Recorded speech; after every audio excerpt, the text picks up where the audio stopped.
T'as pensé à arrêter ou pas? J'ai pensé à me flinguer. Les gens me demandaient mon palmarès, je fais bah j'ai 0-1. Donc en fait je disais pas mon palmarès pro, je disais mon palmarès amateur. J'ai 15-3 amateur, mais bon en pro j'ai 0-1. Rien ne tombe du ciel. Sauf les contrats UFC, un samedi soir comme ça.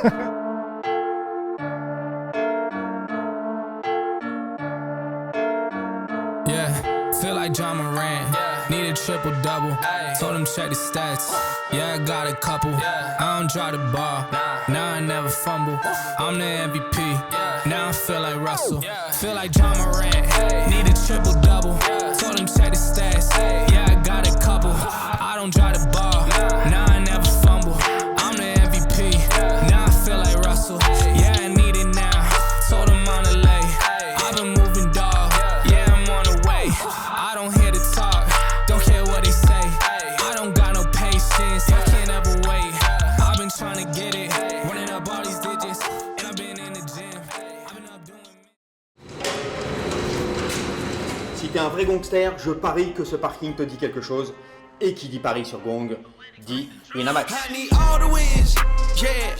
Ain't no else. Winamax te rembourse jusqu'à 100 € en cash sur ton premier pari s'il est perdant et t'offre 10 € avec le code promo GONG10 à l'inscription. En gros, sur ton premier pari, t'as rien à perdre. Like Jerry West, coming back for what is mine. Can't take no less. I said go and take a shot, so I need your best. Faites-vous plaisir tant qu'il est temps. Quant aux mineurs, c'est toujours verboten et c'est par ici la sortie. J'y vais. Dans une société bien faite, tu devrais être père. Doublement père.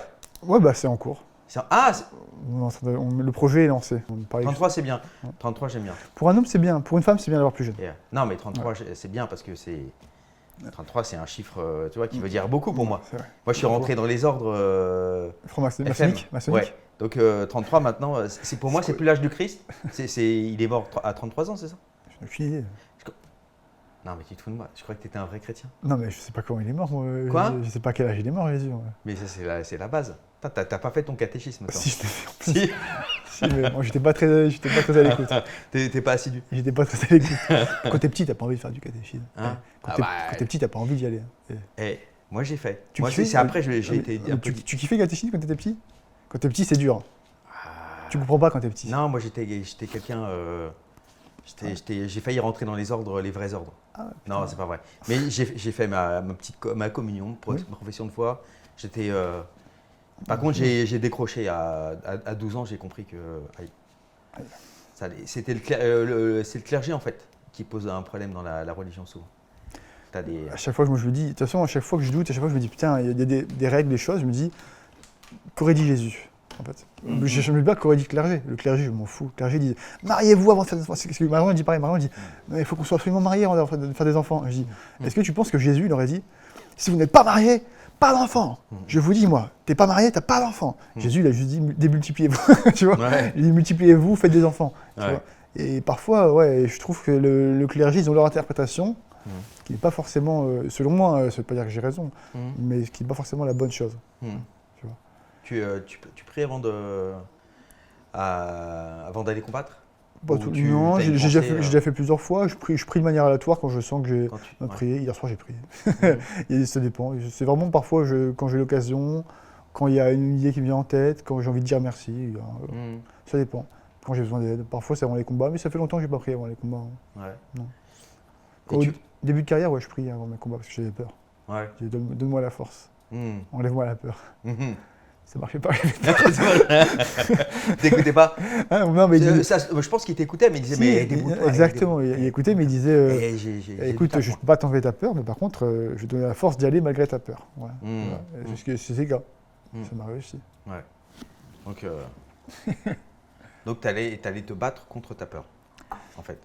De toute façon, en fait, à chaque fois que tu demandes un truc à Dieu, j'ai remarqué, il ne te donne pas directement. Il te met une sorte de truc d'avant, une sorte de passage, entre guillemets, une sorte d'épreuve. Tu vois, tu demandes de la force, il va te mettre à l'épreuve. Tu demandes de l'argent, bah, il va dire ok, mais tu vas bosser. Tu vois, il y a toujours un truc. C'est pas, ça ne tombe pas du ciel comme ça. Rien ne tombe du ciel. Ouais. Bah si, la pluie. Sauf quand les contrats UFC, un samedi soir comme ça. même. Oui, bah, ça aussi en plus. Non, et puis la pluie, il y a des… Ouais, la Il pluie. y a des avions parfois, Oui. Ouais, c'est vrai. Tupolev. Hélicoptère et tout. Ouais. Salut les gangsters, aujourd'hui je reçois Mathieu, le taux du clos, récemment combattant UFC. Et on va commencer par ça d'ailleurs. Anciennement combattant hexagone. Anciennement combattant hexagone, oui. Et anciennement champion. Anciennement Ou champion. tu es toujours champion, quelque part. Parce que tu es ambassadeur hexagone. Je suis ambassadeur, mais je suis pas sûr que je suis encore champion. En tout cas, elle est encore à la maison, c'est ça qui compte. Ah. J'ai encore les ceintures à la maison, ça c'est bon. Voilà. 3 triples champions. Je ne sais plus combien j'en ai à la maison. Je crois que j'en ai 3. Normalement, ouais. Alors, raconte-nous déjà comment ça s'est passé. Je sais que tu en as un petit peu parlé déjà, mais on va parler de ça, on va parler du dernier UFC, puisque tu avais un ex-collègue, Benoît, anciennement Team Voirin, qui a combattu contre Paddy Pimblett. Il y avait Connor aussi, on va parler un peu, on va voir si tu as 2-3 trucs pertinents et percutants à dire dessus. Mais déjà, le contrat UFC, comment il est tombé? Est-ce que tu as été le premier surpris? J'étais super surpris, je ne m'attendais pas, pour te dire. J'étais dans ma chambre en train de jouer à Warhammer Space Marine 2 sur mon PC. Et je reçois un message de... Il était 23h, un truc comme ça. Je reçois un message de Majdi, qui est l'ancien manager de Shimaev. C'est le détenteur de la boîte de management Crown Management. Majdi Chamas, ouais, c'est ça, exactement. Exactement. Qui m'envoie un message et qui me dit Mathieu, est-ce que tu es un manager? Juste ça, Mathieu, tu es un manager.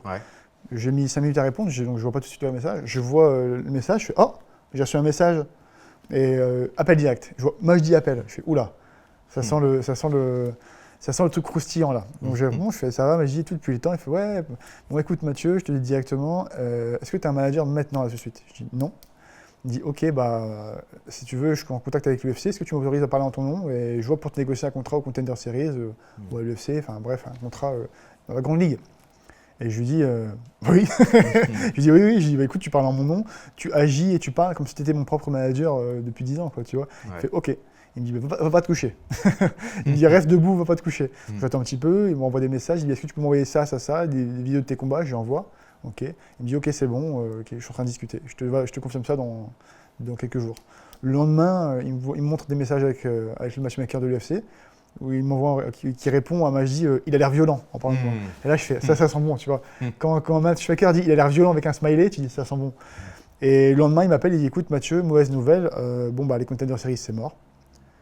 Mais du coup c'est parce qu'en fait tu vas directement à l'UFC Paris. Je suis donc j'étais fou, je fais mais incroyable quoi, en 3 jours tu as réussi à m'avoir un truc que j'essayais d'avoir depuis des années quoi. Donc très content et c'est sorti un peu de nulle part mais j'accueille à bras ouverts quoi. Alors lui tu l'avais déjà rencontré en personne parce que c'est aussi le boss du All Star. C'est un des associés c'est un des mecs qui avait gérait le All Star, un des gérants de All Star. Je crois pas que c'était pas un entraîneur là-bas, je sais pas si c'était un gérant ou quoi. En tout cas, il était souvent dans le All Star. Comme il était manager là-bas de beaucoup de combattants, il était très fréquemment là-bas, il regardait des entraînements. C'était aussi le manager de Shimaev, donc il venait regarder ses entraînements. Et nous, on s'est croisés justement à l'occasion d'un sparring avec Shimaev. On arrive en Suède avec Benoît, et directement, premier sparring avec Shimaev. Voilà, boum, Khamzat directement. Donc ça se passe très bien, le sparring est très équilibré. Bon, évidemment, il était pas à fond, il n'avait pas forcément le niveau qu'il a maintenant, mais à l'époque, c'était un sparring qui était plutôt équilibré. Même dès que le sparring est fini, le manager il me voit, il fait pas mal, tu viens d'où et tout, c'est quoi ton palmarès? À l'époque, j'étais en 0-1 ou 1-1. Donc il a dit ah ouais, impressionnant et tout. Donc, il a gardé une image très positive de moi. Même Khamzat, on avait discuté, il avait gardé une bonne image aussi. Il avait dit je me démerdais très bien, au sparring j'étais chiant et tout. Bon, après on retourne en France, on a gardé le contact un petit peu, on a pris nos contacts, on a resté un petit peu en contact, on s'envoie des messages de temps en temps, mais genre un message par an, tu vois. Oui, on gardait un lien, mais il n'y a pas de vraie relation, tu vois, durable. Et puis voilà, c'est arrivé comme ça. Et qu'est-ce qui vous avait ramené là-bas avec Benoît et qu'est-ce qui vous avez ramené au All-Star? Donc pour préciser, c'est en Suède. Ouais, c'est ça. C'était à l'époque en fait où Khamzat commençait à devenir populaire. On s'est dit bon, il y a du bon monde là-bas. Il y avait aussi Gustafsson à l'époque. Il y avait d'autres mecs qui étaient forts. Il y avait Ilir, l'ancien 93 kg, Lafiti, c'est ça? Oui. Il y avait d'autres mecs. Il y avait Volkan. Ah non, Volkan il y allait après, pardon. Il y avait quand même pas mal de mecs qui étaient super intéressants. Donc on y allait en fait en se disant bon on n'a pas de combat en vue, on n'a rien du tout. Allons nous amuser entre guillemets en Suède. Allons tourner un peu avec le reste du monde. C'était une très bonne expérience, c'est quelque chose qu'on faisait souvent avec l'équipe, que ce soit en Suède, tu nous as suivis plusieurs fois, que ce soit en Suède, on a fait aussi en Suisse, on a fait en Belgique, en Hollande, on a fait au Brésil, enfin bref, on bouge un petit peu. Et là, on était parti en Suède avec Benoît. Voilà. D'ailleurs, j'ai dormi dans le même lit que Benoît pendant quelques jours, c'est un cauchemar. Cauchemar. J'ai jamais vu un mec qui ronfle aussi fort. J'ai passé vraiment, en fait, les premiers jours, sa compagne n'était pas encore arrivée, sa femme actuellement n'était pas encore arrivée, donc on partageait la chambre. Ouais. Cauchemar. Vraiment, t'imagines, tu dors à Stade Benoît et tu entends. Mais tu peux pas réveiller Benoît, parce que tu réveilles pas un ancien force spécial, tu vois, tu fais pas. Hey tu vas te prendre un coup de chlasse et tu vas te prendre un truc dans la nuit. Donc je t'ai pas réveillé et je faisais des nuits de genre de 3-4 heures, tu vois. Je traînais 2 fois par jour, je faisais des nuits de 3-4 heures et j'en pouvais plus. C'était horrible. Horrible. Tu regrettes un peu l'équipe Énormément. Non. Énormément. Ouais. Énormément, c'était vraiment. Nostalgie de la team Voirin. Qui s'est jamais été une méga team mais vous étiez 3, 4, on va dire. C'est ça qui fait le truc. C'est qu'on n'était pas beaucoup. Quand on est beaucoup, je pense justement, il y a moins de. Chaque personne a un peu moins de valeur. Là, je trouve que justement, chaque élément avait beaucoup de valeur. Benoît, Jorik, Romain ensuite. À l'époque, il y avait Eloge qui était là. Il y en a eu d'autres, il y a eu Jacques et tout. Ouais. Comme on était une petite équipe, il y avait Rémi, il y avait Emerson. Bref, on n'a pas été nombreux à chaque fois. On était toujours des petits comités. Mais le fait qu'on soit peu nombreux, justement, ça nous serrait vraiment. On savait qu'on était tous super importants l'un pour l'autre. Dès qu'il y en a un qui n'était pas là, on disait merde, c'est chiant parce il nous manque tel élément. On avait vraiment une synergie qui était excellente.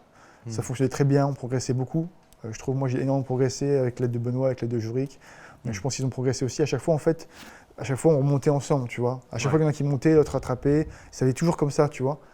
Et ça me manque, ça me manque beaucoup. Ça me manque beaucoup, parce que mine de rien, peut-être qu'on n'avait pas de structure stable, on avait une équipe stable. On avait toujours les mêmes sparring, on était très bien. Franchement, c'est un truc qui me manque le plus de toute ma carrière. Ouais. Quand Benoît est parti, c'est son départ un peu qui a fait… qui a fissuré en fait, non, quelque part un petit peu, oui, c'est un petit peu fissuré, c'est normal, parce qu'à l'époque, on va dire, Benoît commençait à devenir populaire, donc c'est lui qui a tiré les sparring. Tu vois, une fois que Benoît est parti, on a perdu la terrain de beaucoup de sparring extérieur au club. Donc on s'est retrouvé, il y avait moi et Jorik, ensuite il y a eu d'autres mecs qui sont partis à l'étranger. Emerson, il a dû partir aussi. Il est parti au Portugal à un moment, il a dû partir aussi. Jacques est parti à l'étranger. Eloge, il a dû arrêter sa carrière. Bref, tous les mecs petit à petit, ça s'est égrené. En fait, au final, il ne restait plus que Romain et moi, et aujourd'hui, il n'y a plus que moi, quoi. Donc là, je me sens un peu le dernier des Mohicans. T'es le noyau dur aussi, quelque part, maintenant. Le noyau dur, c'est plus Daniel et moi, quoi, tu vois, c'est ça. Ouais. Donc parfois, je me sens un peu seul. Ça s'est transformé en couple. Un petit peu, ouais. Parce que tu n'as pas précisé tout à l'heure, mais c'est pas avec Daniel, l'enfant. Que tu, ah non. Les enfants, on est d'accord. C'est mauvais, il a déjà ses enfants. Oui. D'accord. Alors, transition nickel là pour parler justement de Benoît. Son combat contre Paddy Pimblett, ça a surpris. Alors, l'issue a surpris un peu tout le monde en France, même si Benoît était légèrement favori dans le monde, mais en France, il était énormément favori. Oui. Personne à peu près avait parié contre lui. Et pour Paddy, tu penses que quoi, à la réflexion maintenant, c'était quoi? C'était trop cocardier Moi, à mon avis, il n'a pas changé. Il n'a pas changé du tout. Vraiment, moi, je voyais 50-50. C'est un combat qui est très dur. Paddy, il a beaucoup d'armes qui peuvent contrer Benoît. Il a un striking qui est bizarre, mais bon, il est très évasif. Il est dur à toucher clean. Il bouge beaucoup, il a un bon cardio. Il est dur à prévoir. Et surtout, il a des défenses de lutte qui sont fantastiques avec ses guillotines, avec ses étranglements. On a vu le Cage Warrior, des triangles sautés contre la cage. Vraiment, en fait, il est très dangereux quand tu essaies de l'amener au sol. Donc, les meilleures armes de Benoît étaient potentiellement contrées par Paddy. Donc, moi, vraiment, si je voyais Benoît gagner sur ce fight, c'était vraiment mental, tu vois, en mode écraser Paddy, pas le laisser respirer. Et donc, je ne comprends pas non plus que les gens aient mis Benoît en ultra favori. Parce que vraiment, pour moi, c'était un combat qui était très équilibré. On a vu les perfs de Paddy contre Gaethje. C'était pas mal juste avant. Il a craqué, mais je trouve qu'en termes d'intelligence du combat, il était très très bien. On les a vus contre Bobby Green, on les a vus contre Chandler. Moi, j'ai vu ça, je dis ouf, il a bien progressé le Paddy, tu vois. Oui. Il a bien progressé depuis ses entrées à l'UFC. Benoît, il a progressé également, mais je trouve que Paddy, il a mûri un petit peu plus. Tu trouves que Benoît a progressé depuis que… Alors, il y a, pour préciser, parce que Benoît a changé de coach, il était donc évidemment dans l'équipe avec vous et entraîné par Daniel. C'est Daniel qui l'a formé pendant 5 ans, on en a souvent parlé. Et la question va se poser maintenant forcément, puisqu'il y a eu là une grosse défaite de Benoît. Et en plus qui concerne quand même, moi ce que j'ai noté dans le coin de Benoît, c'est qu'il n'y avait que des mecs du sol. Ce que je veux dire, moi je trouve Benoît il s'est vraiment bien aujourd'hui en lutte et en sol. Tu vois, ses améliorations, je les vois en sol beaucoup, un petit peu en lutte, mais beaucoup en sol. Alors, là, ce qu'on peut voir, c'est qu'il y a 3 mecs du sol d'origine. Donc, jiu-jitsu brésilien pour Savoca, donc Maxime pour la lutte. Et Nicolas Haute, lui, c'est grappling. Enfin, c'est le head coach, Oui. mais il vient Plutôt à complet, l'origine mais plus de grappling. d'origine Et, grappling. et la soumission, enfin, c'est la soumission la plus rapide, à ma connaissance, de Paddy Pimblett. C'est la victoire la plus rapide et tout. Est-ce que tu penses que c'est vraiment strictement il y a une part de hasard là-dedans, ou il y a quand même quelque chose qui a cloché, soit dans la prépa, soit dans… C'est pas évident de dire ça comme ça, même si on peut imaginer que le game plan n'était absolument pas de passer en mode lutte ou grappling avec Paddy Pimblett d'entrée de jeu. Le problème, Non. c'est que les armes de Benoît, elles sont très évidentes. Elles sont super évidentes, jambe arrière. Ouais. Bras arrière un petit peu, mais c'est vraiment sa jambe arrière et son sol. Tu vois, donc tu sais qu'en fait, tu vas prendre une fois sur deux, ça va être une jambe, et une fois sur deux, ça va être un takedown. Tu vois, donc du coup, la préparation pour Benoît, elle est facile, c'est juste défendre bien les jambes arrière et contre les takedowns. Tu vois, c'est bête, mais tu te focuses à fond sur ça et boum, après, tu as déjà défendu 80% des armes de Benoît. Tu vois, c'est pour ça, et Paddy, il excelle au sol, tu vois. Il peut prendre Benoît en sol, enfin, c'est le niveau de sol qui est très similaire. Donc, je trouve que Benoît, il a un profil où il excelle beaucoup contre les strikers. Parce que vraiment, il les écrase en sol, il les écrase en lutte. Mais dès qu'il va tomber sur des mecs qui sont bons en sol, bons en lutte, c'est là que ça peut être plus compliqué pour lui. Parce que justement, ils peuvent juguler un peu Benoît, ils peuvent un petit peu se… On l'a vu contre Moïcano, ouais. Voilà, tu vois, ils peuvent en fait temporiser, ils voient Benoît, ils arrivent à le lire. Ouais. Est-ce que enfin, toi, comment tu t'analyses, comment tu vois cette tentative d'amener au sol où il se fait prendre directement la guillotine et puis après la péruvienne necktie, enfin la soumission, tu penses que c'est… moi j'avais parlé, j'ai invité il y a peu là, Kevin Pecci qui avait rencontré justement Pimblett il y a très longtemps, une dizaine d'années, mais il m'a dit, et Kevin Pecci, c'est une époque où il était en 66 kg, Pimblett, donc il était plus léger, mais il m'a dit, alors que Pecci vient de la lutte, du grappling, il m'a dit, le mec, il a un grip de fou furieux. Il est fort, il est ultra fort, alors qu'il a pris du physique maintenant en plus. Est-ce que tu penses qu'on n'a pas tendance, peut-être, vu qu'il a un côté chewing-gum, tu sais, il est c'est une pieuvre, c'est une pieuvre, il a des tentacules, la souplesse de dingue, mais en même temps, je pense qu'il est très très fort. Il a un grip de fou. C'est une pieuvre. C'est une pieuvre. Après, je trouve que les gens étaient très sévères sur l'entrée de Benoît. Comme j'ai dit, moi, je la trouve pas dégoûtante. Il a envoyé sa jambe arrière justement pour relever les bras de Paddy. On sait que Paddy, il a un bon genou arrière, il a un bon uppercut arrière. On l'a vu contre Gadget. Donc il a envoyé sa jambe, il a complètement neutralisé l'uppercut et le genou de Paddy. Et ensuite seulement il est rentré à une distance qui était un peu loin, mais qui permettait de… Vu qu'il y avait la jambe avant, c'était très bien rentré. Pour moi, vraiment, le timing était bon. Il a réussi à le mettre contre la cage rapidement. Le seul problème, c'est de shooter sur l'extérieur, de shooter sur le côté justement où tu es plus dangereux pour la guillotine. Ça, pour moi, c'est une erreur justement qui était vraiment… c'est ça qui l'a flingué, puisque suite à ça, il a toujours été en retard. Chaque chose qu'il a fait, il a été en retard. C'est sa seule vraie bêtise. C'est la seule grosse bêtise qu'il a fait, c'est ça. Rentrer du mauvais côté, et ensuite, ça l'a mis en retard pour tout son scramble suivant. Parce que ses actions étaient bonnes, mais à chaque fois, du coup, il était en retard, parce que Paddy avait pris un temps d'avance en rentrant cette main comme ça. Très compliqué. Donc je trouve que les gens étaient sévères. Vraiment, c'était juste un détail sur plein de choses qui a merdé. Maintenant, s'il était obligé de rentrer à ce moment-là, non, pas forcément. Mais parfois, tu es dans le feu du combat et tu sens des choses que toi peux sentir. Donc peut-être qu'il a senti, je dois rentrer maintenant. Tu vois. Ouais, tu penses qu'il s'est dit le timing est bon. C'est vrai, le timing était bon. Tu penses pas que… Parce qu'on voit quand même qu'il aspire… ça a été déjà un peu décortiqué, mais effectivement, il aspire Benoît. Tu ne penses pas que le piège… c'est vraiment le piège prévu laisser rentrer Benoît qui voit qu'il est dos à la cage, qui se dit justement que c'est le bon timing. Je pense qu'il n'a pas fait exprès de reculer. Benoît, il met la pression quand même. On voit Paddy, il le contre un petit peu, mais rien de conséquent. Benoît, il avance vraiment comme une brute. Et en fait, ça fait peur. Tu as un mec des forces spéciales en face de toi, énorme, avec une jambe arrière super connue pour défoncer tout le monde, qui t'envoie une énorme jambe.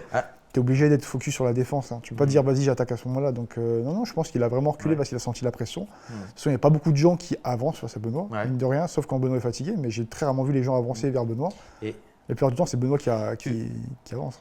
Tu ne penses pas que Benoît, il est… on l'a vu, il passe plus vite plus vite en mode lutte maintenant. Oui. Il combat moins debout. À quoi tu attribues ça? Est-ce que c'est justement c'est l'absence Daniel? C'est d'abord, il travaille déjà avec vous le striking. Enfin, il vous rend offensif, agressif sur le striking pour éventuellement mieux préparer et mieux amener du travail en lutte et au sol. Secret, plus tu es offensif et plus tu es dangereux debout, et mieux tu vas pouvoir aller travailler en lutte, enchaîner sur quelque chose.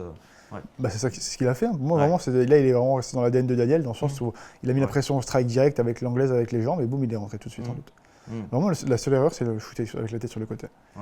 Surtout qu'il a, ce que je dis, il a une bonne gréco, il a un bon clinch. Ça aurait pu être des éléments intéressants à ajouter avant de rentrer directement dans une phase de lutte, directement, lutte pure, tu vois, lutte dans les jambes. Parce que Benoît, il a une bonne gréco. Il a une bonne gréco, il a un bon judo, un bon clinch. Et c'est des trucs qu'on n'a pas trop vu chez Paddy. On n'a pas vu son clinch, on n'a pas vu sa gréco. On voit que sa lutte normale, tu vois. Donc, ça aurait été intéressant de le tester sur ça d'abord. Mais bon, avec des si, tu deviens champion du monde. Comme mon père dit, si ma tante en avait, ce serait mon oncle. On l'appellerait mon oncle. Alors, cet UFC, tu l'as regardé un peu. Tu as regardé le combat de Benoît en direct? Non, le lendemain matin. Moi, je suis vieux. Ce que je disais, je suis vieux, j'ai 31 ans. C'est terminé les soirées 4h du matin. C'est bon. On m'avait invité au Grand Rex pour les regarder. J'ai dit non, c'est bon. Je reste chez moi.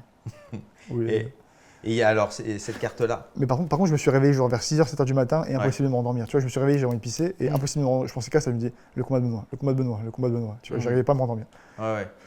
Pardon, je me suis levé, j'ai regardé direct. Avec madame, on a regardé, dégoûté. Et tu l'as regardé. Ah oui, donc c'était pas en direct, mais c'était juste après en fait. C'était 3 heures après, 2 heures après. 2 heures après. Même pas. Et tu penses que. Alors toi, tu es sur la carte de l'UFC Paris, yes. le 5 septembre. Là. Yes. Et tu penses que Benoît sera de la partie ou pas? C'est possible, parce qu'en fait, il n'a pas pris de dégâts. Le combat était court, c'était pas ultra intense. Maintenant, attends, il va avoir du décalage horaire, vu qu'il revient des États-Unis. Il a le coaching à faire. Donc il a dormi aussi quand même. Donc. Non. Je veux dire. Ah oui. Tu disais ça sérieusement, ouais. Non, je dis ça sérieusement. Plus non, ça, je pense pas que c'est problématique dans une préparation. C'est pas quelque chose qui va te défoncer ton cerveau ou quoi que ce soit. C'est pas un chaos. T'as le sang qui arrive plus au cerveau. Oui, mais c'est pas un chaos, quoi. C'est pas un truc. Oui, ça laisse pas de dégâts. Normalement, ça laisse pas de dégâts. T'as pas de. À moins qu'il faut pas que ça t'arrive tous les jours, quoi. Oui. Mais c'est pas comme prendre un KO. Et donc je pense pas que ce soit le problème. Le vrai problème, je pense, c'est le poids. Parce qu'il va devoir regrossir, ensuite remaigrir. On sait que Benoît avec les cuttings, de 1, il aime pas trop ça, de 2, il est sujet à tout ce qui est maladie, staphylocoque et tout avec ça. Donc je pense pas que ce soit une bonne idée. Et ensuite, décalage horaire, il y a beaucoup d'éléments négatifs quand même. Et même pas un mois et demi de prépa, non, ça me paraît trop court. Et sur le prochain combat, t'aimerais contre qui, toi? Pour Benoît? Tu verrais qui? Une revanche, par exemple, contre Moïcano. Alors, une revanche pour Benoît contre Moïcano ou pour Rufi. Je préférais mettre Benoît contre un striker. Je préfère encore Fiziev, je préfère encore Rufi, je préfère vraiment les strikers, parce que Benoît, il a le potentiel pour casser les cacahuètes à n'importe quel striker. Tu vois. Par contre, c'est vrai que les gens du sol, c'est un peu plus compliqué.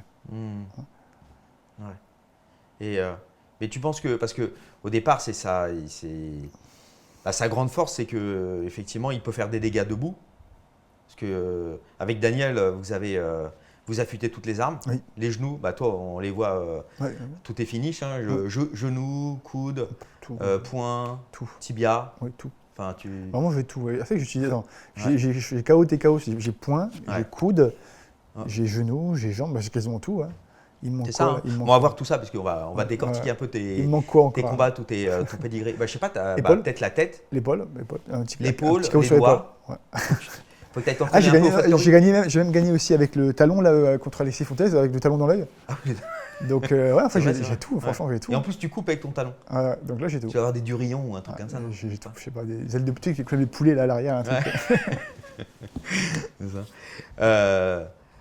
Alors l'UFC, déjà ton adversaire, on va commencer par la fin. Ton adversaire à Paris là, c'est Luis Felipe Diaz. Je ne sais pas d'où vous sortez cette info, mais il n'y a rien d'officiel. Ah, il n'y a rien d'officiel? Non, il n'y a rien d'officiel. Ah d'accord. Tout le monde me dit, est-ce que c'est lui? Mais je ne sais même pas de 1 d'où vous le sortez.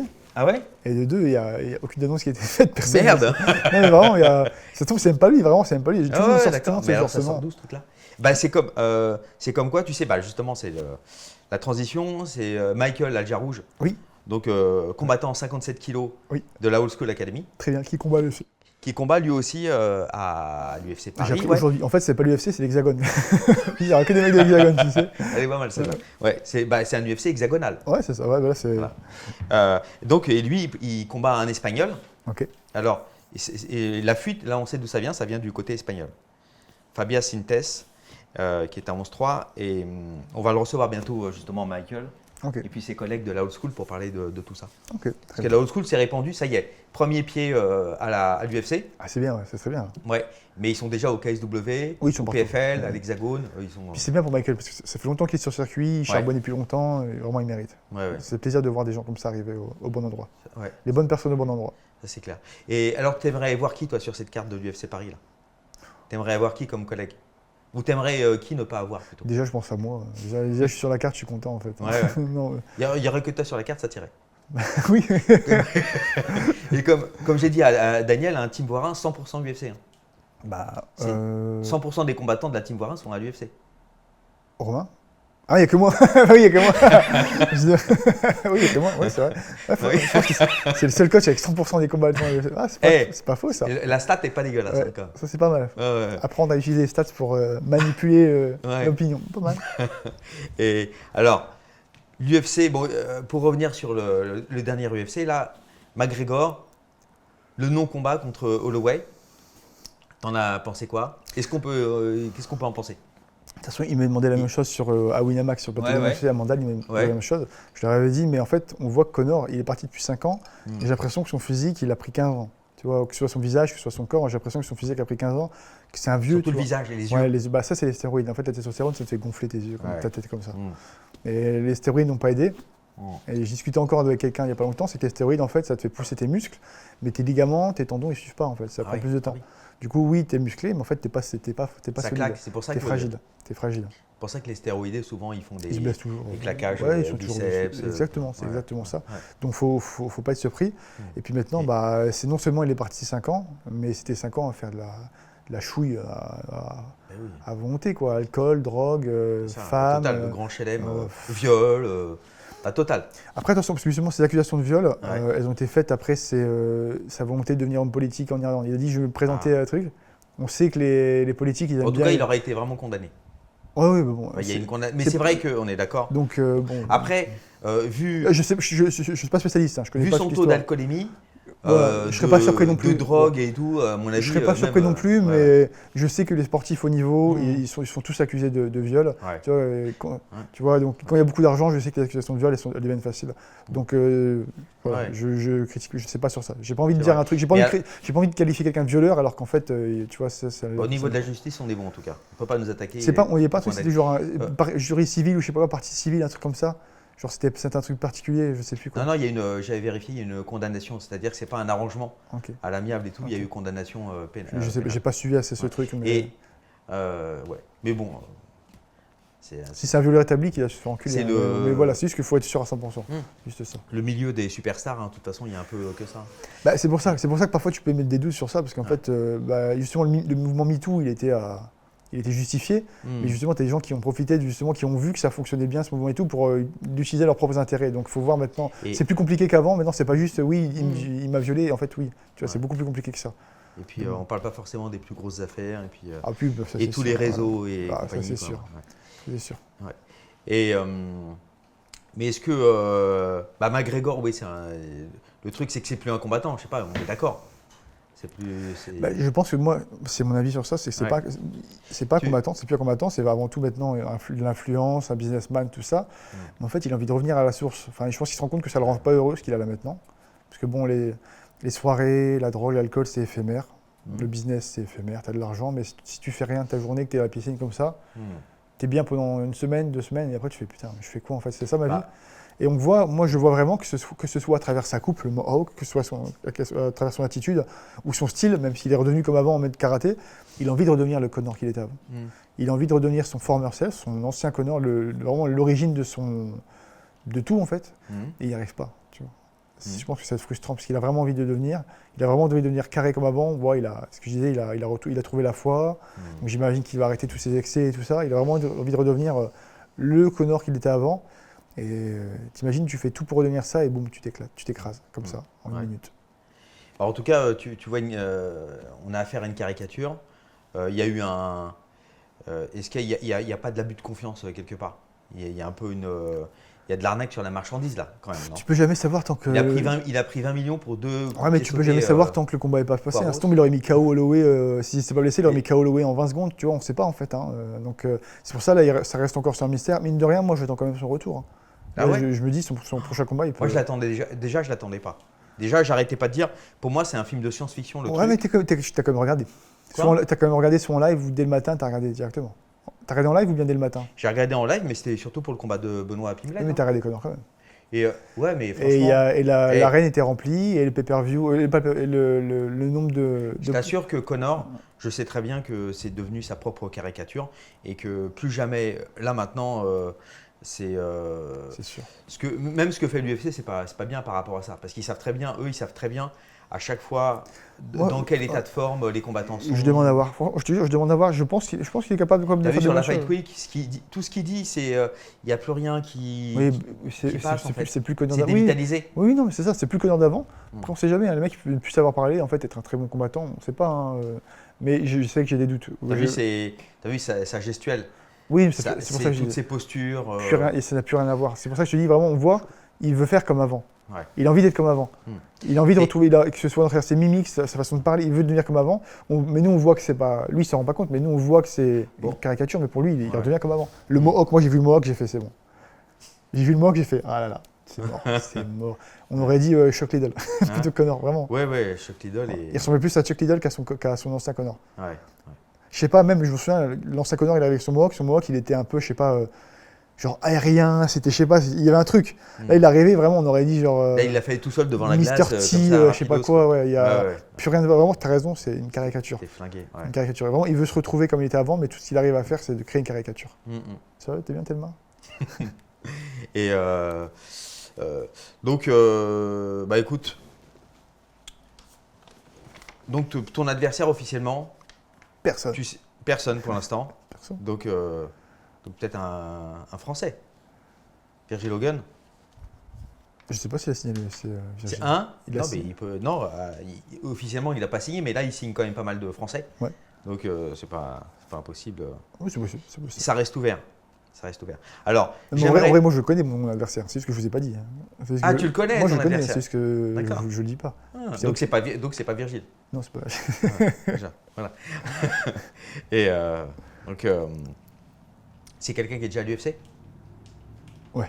Oui. Ouais. Donc, ça peut être lui. Qui? Bah, le mec en question, là. Qui ça? C'est qui ça? Luis Felipe Diaz, le Brésilien. Je connais pas. Vas-y, fais un gros plan chaud. Vas-y, on va voir s'il fait bien le poker face. Je ne connais pas. Ça sera annoncé quand alors? Je sais pas. Tu sais pas, ouais. J'ai aucune idée. Pour le coup, vous allez rester Ouais, on va rester. dans l'inconnu. Dans le suspense total et tout. Ouais. C'est pas grave, viens que tu combats. On s'en fout. Toi, t'as déjà fait t'avais fait des fight week déjà avec Benoît? Oui, on avait fait. Sur- Ouais, on a fait. Ouais. Oui, je connais un petit peu l'environnement, c'est tout ça. Ah ouais. J'ai fait le Contender Series, donc Pour dire quand même, t'as eu un petit entraînement ce matin. voilà, je reviens d'entraînement. Entraînement de sol ce matin avec Adam, Ah, un des plus gros, Adam Nabawi qu'on a reçu Ouais.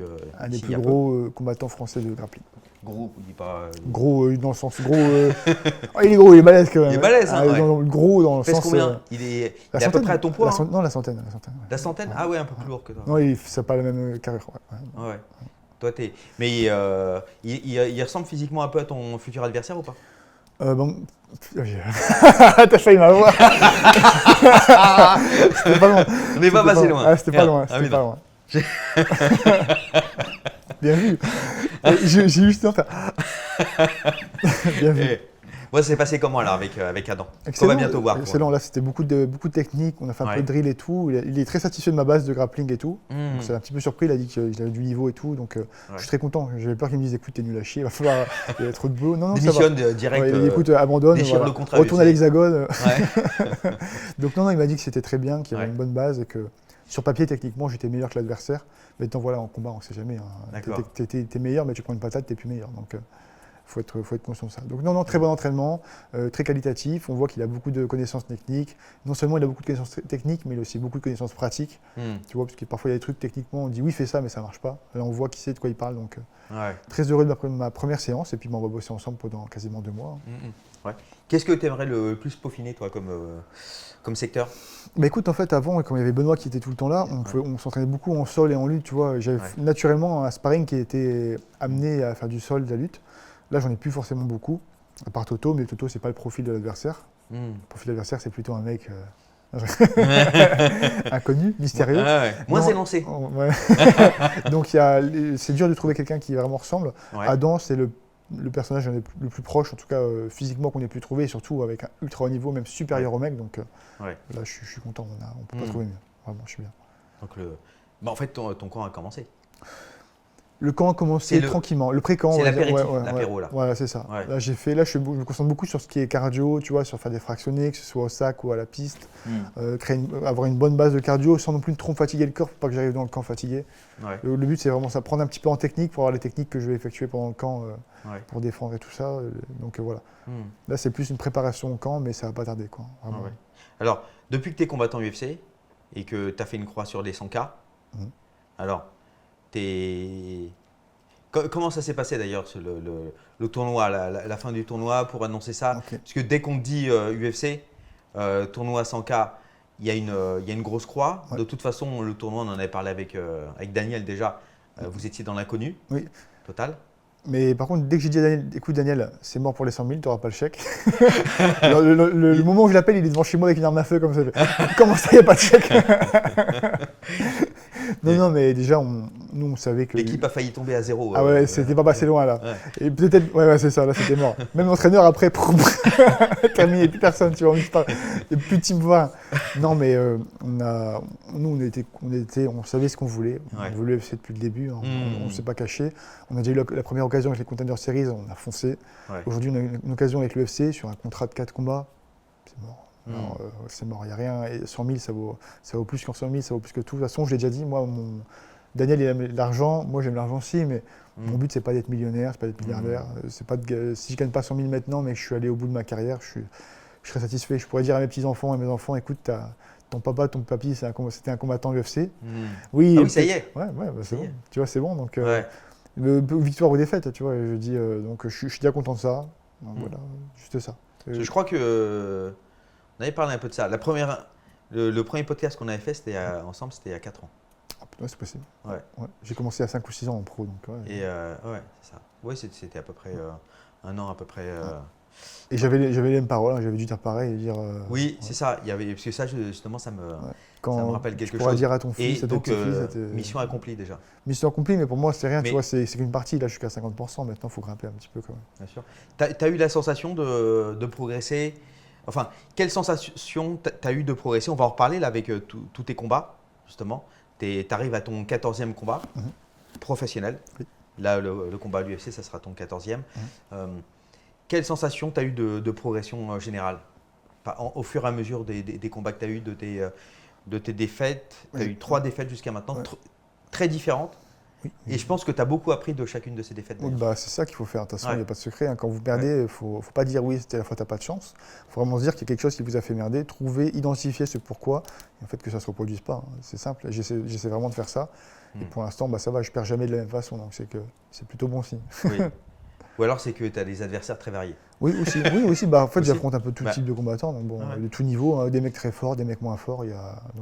Pas mal de nationalités aussi. Oui, de tout. Je tape tous les étrangers du monde. C'est pas mal, un bon placement de produit. Franchement, là, en parlant de taper les étrangers, je vous présente Kalos. On fera un petit zoom sur les gants là-bas, au cas où il y a un étranger qui rentre. Brésilien, japonais, peu importe. Alors quel étranger t'as préféré taper? Le dernier. Non, on va voir tout ça. Est-ce que… comment tu jugerais l'apprentissage de Daniel? Daniel, parce que quand tu le vois, il y a un mélange d'intuition chez Daniel et en même temps de méthode. C'est vraiment, il y a les deux chez lui. On voit qu'il a vachement… déjà, il a une vraie formation. de prof, ce qui est pas forcément toujours le cas parce que je ne parle pas des formations vite fait. Il a une vraie formation et surtout, il a entraîné pendant 10 ans dans les écoles. Tu vois. Ouais. Ce qui est marrant, c'est que Daniel, tout le monde dit ouais, c'est que l'aspect pro, c'est que l'argent. Non, Mais pendant 10 ans, voilà, il était payé comme un éducateur, enfin au lance-pierre. Quoi. Ouais, bien sûr. Ouais. Bon, il est encore payé au lance-pierre. Ouais, voilà, ouais. Mais ça va peut-être changer avec toi. J'espère. Parce qu'en plus, Pour lui, pour moi, on disait 100K, le tournoi à 100K, c'est mort, mais tu peux faire 100K à l'UFC maintenant, Oui. dès ton premier combat. Non. Ah si, avec le combat à la soirée. Ouais. Combat à la soirée, tu peux faire potentiellement 120 000 $. Bah même, attends, oui, c'est ça. Ouais. Oui, 10 plus 10 plus, Plus le 100 000, ouais, ouais. 100K, ouais. Ouais. Et, si tu fais et vu que tu es plutôt t'es un gros finisseur, Ouais. si tu fais un finish, c'est 25. Pas cumulable. Oui, pas cumulable. Donc, mais déjà, ouais. 10 plus 25, Oui, c'est déjà, ça fait 45 000. 45. Dollars, ça fait 40 000 €. Ça va. Ça va. Ouais. Donc voilà. Daniel, ça va. Ça va. Ouais, c'est pas plus. Voilà, les 100 000 arrivent. Peut-être Sois patient. peut-être de 1 ou 2 combats, peut-être et c'est bon. Sois patient. Ouais, ça va arriver. Alors que c'était pas sûr du tout que le tournoi se Bah non, finisse. d'ailleurs, on l'a vu, Norbert, il aurait même pas pu faire la finale vu qu'il était, lui aussi, il a signé. Il a signé au Dana White Contenders. Ouais. Donc, en fait, il n'y aurait pas eu de tournoi. Donc, j'ai bien fait de signer parce qu'il n'y aurait pas eu de finale. C'est ça. Vous l'avez appris après. Ouais. Voilà. Mais vous avez écouté votre. Je me demande même instinct. si ce filou, il n'avait pas déjà la signature et qu'il n'était pas blessé. Oui. En fait. Ouais, Oui, il la- savait qu'il allait à l'AFC, donc il a dit je ne combats pas. La petite, soi-disant, il est blessé, mais il a signé pour faire le Dana White Contenders bientôt, non? Ouais. Norbert. Je me demande si c'est pas une petite filouterie. Entre nous, Une oui. petite filouterie à l'anglaise, Ouais. à la hongroise aussi. Ouais. Oui, c'est les deux. Les deux. Les deux.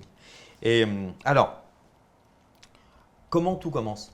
T'as ton premier combat, enfin, tout commence en pro. On avait déjà parlé au premier podcast de tous tes combats amateurs. Tu as fait une quinzaine de combats amateurs, Ouais, 18. 18. 15-3, j'ai fait. Ah ouais. Et donc, tu étais pas mal grisé parce que tu faisais beaucoup de finish. Oui, bah, Tu as blessé beaucoup de personnes ouais, dans ta vie. ouais. Pas seulement à l'entraînement, mais aussi au En combat. combat aussi, ouais. Et les derniers, oui, ils étaient, les derniers combats amateurs étaient vraiment, c'était révélateur. Je dis c'est bon, là j'ai passé mon step, il faut que j'aille taper du pro, quoi. Ouais. Et alors c'est marrant parce que c'était avant la légalisation. Oui. Mais comme quoi, on a pu faire, tu vois, des mecs comme toi ont pu faire une carrière amateur Bon, oui, largement. sans le. Le frappe au sol et tout, ouais, bien sûr. Oui, sans le parcours. Ouais, c'était en pancras, toi. Ouais, pancras. Ouais. Pancras. 100% pancras. 100%. Mm. J'étais fait pour ça, en fait, je préfère même les frappes, tu vois. Donc, Ta violence naturelle, de toute ouais, façon, frapper. était là. frapper. direct. Donc oui. Ouais. T'avais déjà frappé des gens par terre dans la rue? Non, à chaque fois debout, que debout. Que debout. Pas par terre, je frappe pas les gens par terre. Ouais. Ah, À moins que ce soit vraiment, qu'il a fait vraiment une grosse connerie, mais sinon je d'accord. Oui, vraiment pour le. Ouais, D'accord. ouais. Vous voyez, comme quoi, il y a des vrais chevaliers dans le MMA. On n'est pas. Pour même te dire, j'ai mis KO un mec dans la rue, Ouais. enfin, j'ai mis on va dire un KO knockdown, le mec il est tombé inconscient, mais il se réveille tout de suite. Mhm. Et quand je vois qu'il tombe par terre, la tête la première par terre, et je dis est-ce que ça va? Il s'est relevé, Ouais. il a essayé de m'attraper, j'ai remis un deuxième KO, il est repris un knockdown, il est tombé par terre face première. Et là je lui ai pas demandé de saler, j'ai fait oula, Ouais. là, c'est chaud. Ouais, putain. Et t'avais commencé à t'entraîner déjà à ce moment-là ou pas? Ouais. Ah ouais. Ah ouais. D'accord. J'étais déjà chaud. Ouais. Et alors à ce moment, c'était il y a combien de temps ça? Je venais de commencer, hein, c'était juste avant de partir en Suède. Justement parce que j'étais content, parce que je me suis dit au moins je ne croiserai pas pendant que je suis en Suède, il aura peut-être le temps d'oublier ma tête. Parce qu'il habitait pas loin de chez moi, je crois, le mec. Ouais. Donc, je pars en Suède, je fais putain c'est parfait, c'est le bon moment. Ouais. Donc il y a 4 ans, je crois. 4 ou D'accord. 5 ans. Ah oui, ok. Et donc, premier combat professionnel. Tu t'en souviens comme si c'était hier ou pas? Je me souviens plus des sensations, mais je me souviens plus ou moins du truc, quoi. Ouais. 19 octobre 2019. Wissem Makmouche. Lui, il était à 1-0. Toi, tu étais à 0-0 C'est vrai. en pro, forcément. Et le combat, c'est une défaite. Oui. Donc, premier combat, première défaite. Forcément, 1 minute 20. Ouais. Clé de talon, alors que tu combats, c'était le. Pas que les talons, au 100% clé fight. cheville. Ah, clé de cheville. Ouais. Oui, c'était. Ouais. Et 100% fight 41. Tu te souviens pas des sensations? C'est-à-dire? Je me souviens plus trop du fight, enfin, je me souviens de comment ça s'est Ouais. passé. Je me souviens de l'avoir touché, mais je me souviens plus du combat comme si c'était. J'étais pas. En fait, j'avais pas encore la lucidité que j'ai aujourd'hui en combat. Ah, d'accord. Donc j'étais vraiment en mode sauvage sur ce combat. Ouais, Ça ouais. s'est vu de toute façon, sur mon anglaise. J'ai touché d'entrée durement, hein, que ce Ouais, soit ouais. avec les kicks, avec les points. Hmm. Mais j'étais trop sauvage pour être conscient de ce qui se passait. Comme beaucoup de mes combats amateurs en fait. J'étais Ouais, très ouais. très sauvage. Ouais, tu t'es un peu surengagé. Ouais, et c'est là où ça t'as m'arrivait ramené au ça sol. m'arrivait souvent ça. Je me suis Ouais. engagé, je voulais mettre le KO à tout prix. Puis voilà, ça marchait parfois ça marchait pas. Là, ça marchait dans le sens où je l'ai sonné et après j'ai pris la confiance et il m'a takedown. Ouais. Et alors on voit grosse désillusion, Oui. juste à ce moment-là, ouais, alors t'as pas les sensations du combat, mais tu as les sensations Ah ouais, de cette c'est défaite, ça, ouais. amertume. Ah, je m'en souviens encore. Après, dès que je suis sorti, je suis allé dans un coin pleurer. Je sais pas quoi. Daniel il disait allez, lève-toi, c'est bon, arrête. Tu vas pas pleurer comme ça pendant 30 ans. Ouais. Je me souviens, j'étais parti chialer dans un coin. J'ai fin de carrière. Et je me dans la tête, c'était la fin Ah de ma ouais. carrière parce qu'en fait, tu commences avec 0-1, tu peux plus revenir. Tu vois, je me dis putain, Ah, c'est t'avais- trop dur. Mentalement, c'est dur. Oui. T'es négatif, t'as même pas commencé, t'es déjà à la ramasse, tu vois. Tu dis faux départ. En fait, c'est comme si tu commences une course avec un faux départ. Puis jamais je vais remonter, quoi. Ouais. Jamais je remonte ça. T'imagines, t'as un sprint là et au début, tu te pètes la gueule. Bam, tu te dis putain, merde. Tu vois les mecs qui tracent devant toi et toi, t'es comme une merde par terre. Tu dis bon, je les rattraperai pas. Ouais. Puis ça va, je les rattrape. Ah oui, ça c'est intéressant. C'est à dire aux gens, tu vois, il faut pas, même si c'est un premier, ouais, non. parce que t'as même, j'ai plus d'exemples en tête, hein, Il y en a mais plein. t'as déjà t'as des champions qui ont commencé avec 2 défaites. Patrick, en pro. Patrick, il a plein de défaites aussi, il me semble. Morgan, c'est aussi un profil qui avait beaucoup Ouais. de défaites. Tu as plein de combattants qui ont commencé. Je crois que, comment il s'appelle, le grand, là, Prates, il avait commencé plein de défaites aussi. Zabit, il avait perdu aussi quasiment Oui, d'entrée. tout juste. Bah, je crois que je pensais Ouais. justement à Prates. je crois qu'il a- Holloway aussi. Il y a pas mal de mecs qui n'ont Ouais. pas fait des parcours fantastiques en début de carrière ou en Ouais. amateur. Et en fait, ils sont arrivés après, ils sont montés. Ouais. Un truc qui se débloque et bam, c'est parti. Hum, hum. Donc, Ouais. faut pas. C'est pas le départ qui compte, c'est d'arriver à la fin, quoi. Ouais. Tu peux pas. T'as des mecs, c'est comme. Vous vous souvenez au cross du lycée, là, t'avais des trous de balle au début de la course. Au début, ça sonne, boum, les mecs, ils faisaient des sprints. Et en fait, tu les rattrapes 300 mètres après. Ouais. Et les mecs qui prenaient leur temps et tout, et ben, quand t'as bientôt fini, là, tu les vois, ils te dépassent. Tu fais merde. Ouais. Le but, c'est pas d'accélérer comme un fou, c'est de partir tranquillement à ton rythme. Tu montes, tu montes, tu montes, tu montes, tu montes. Hum, hum. Donc, Et enfin là, tu voulais plus monter. Pendant combien de temps non. t'étais déprimé?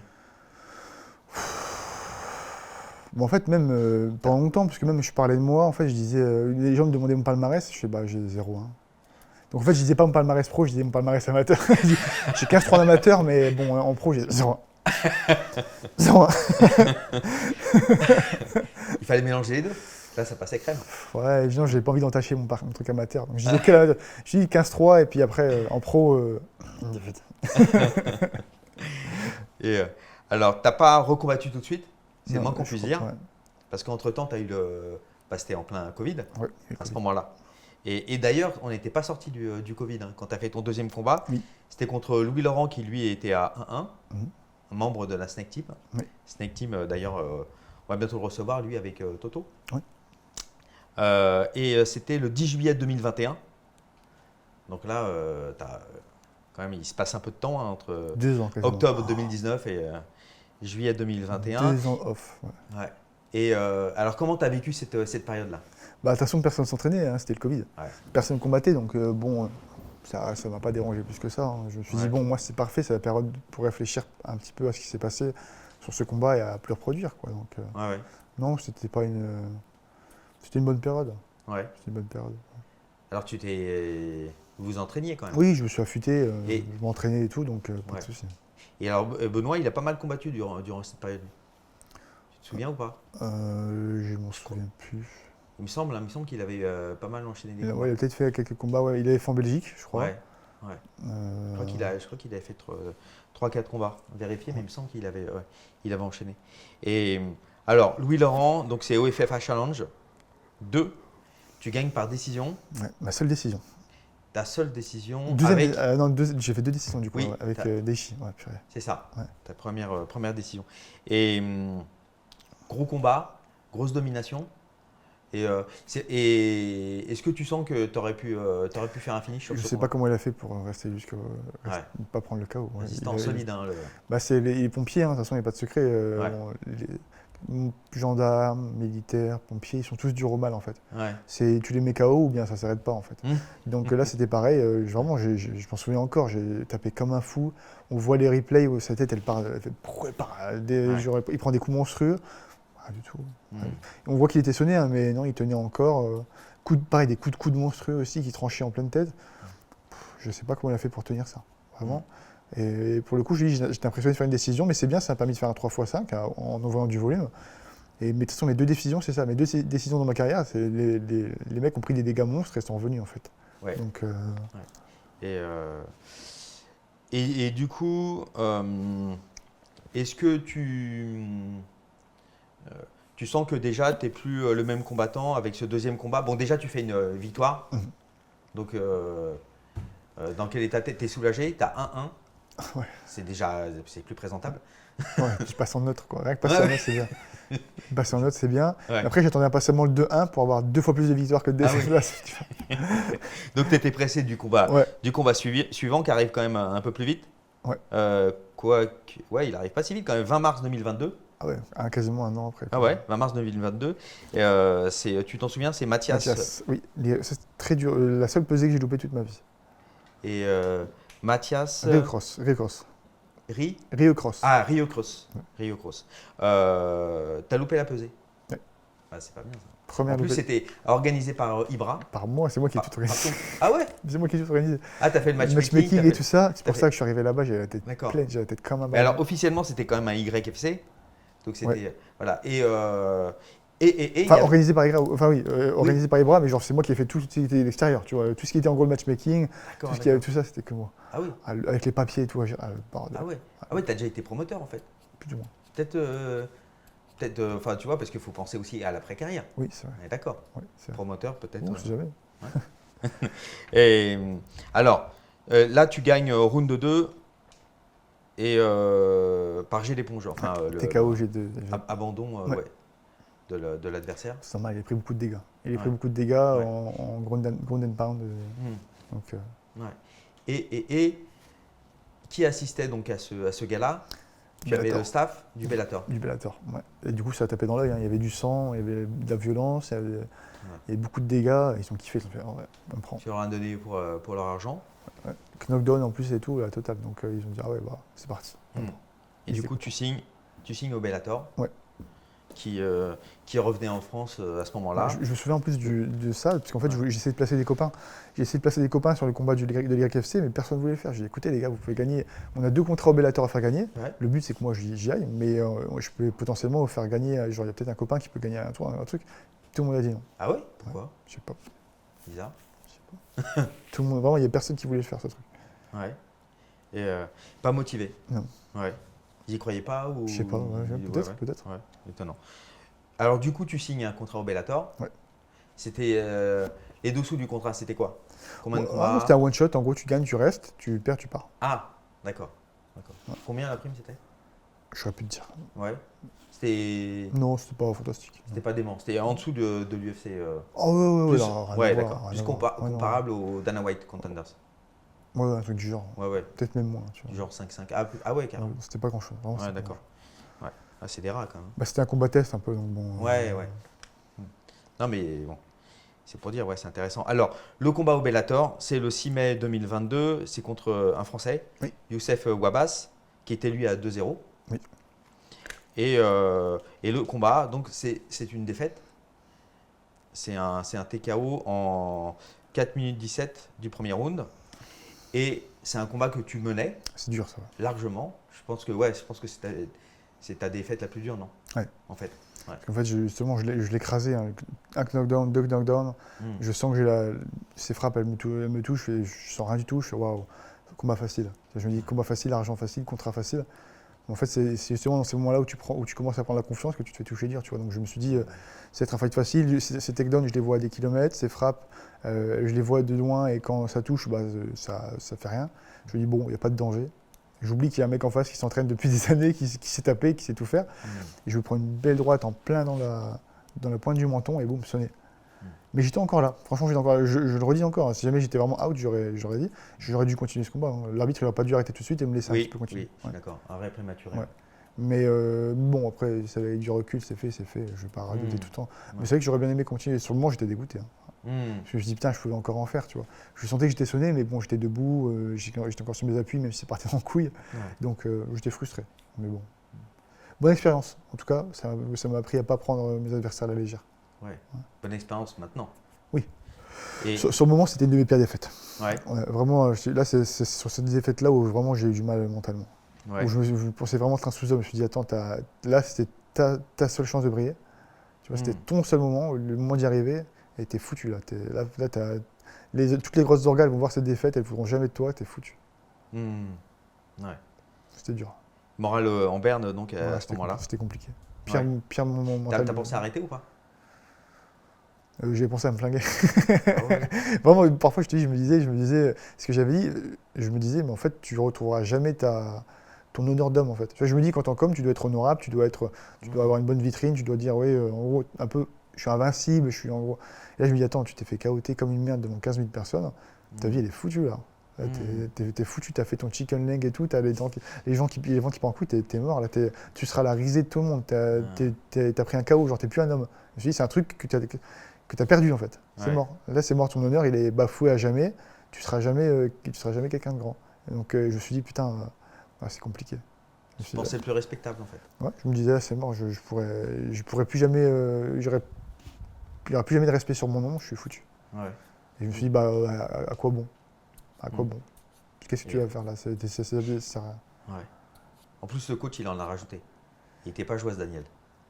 Non, ça s'est bien passé ou pas? Non, il disait, putain, c'est con, c'était un combat que t'avais et tout. Donc oui, ça allait, mais non, mais c'était même en dehors. Je me souviens, la nuit, je me réveillais, je pleurais. Je me réveillais, je pleurais comme une merde pendant 1 heure, un truc comme ça. Je m'en souviens. Les nuits, j'ouvrais mes yeux, j'arrivais plus à dormir et tout. Horrible, très mauvaise période. Ah ouais, ça t'a travaillé à mort. Ouais, c'était dur. C'était pas terrible.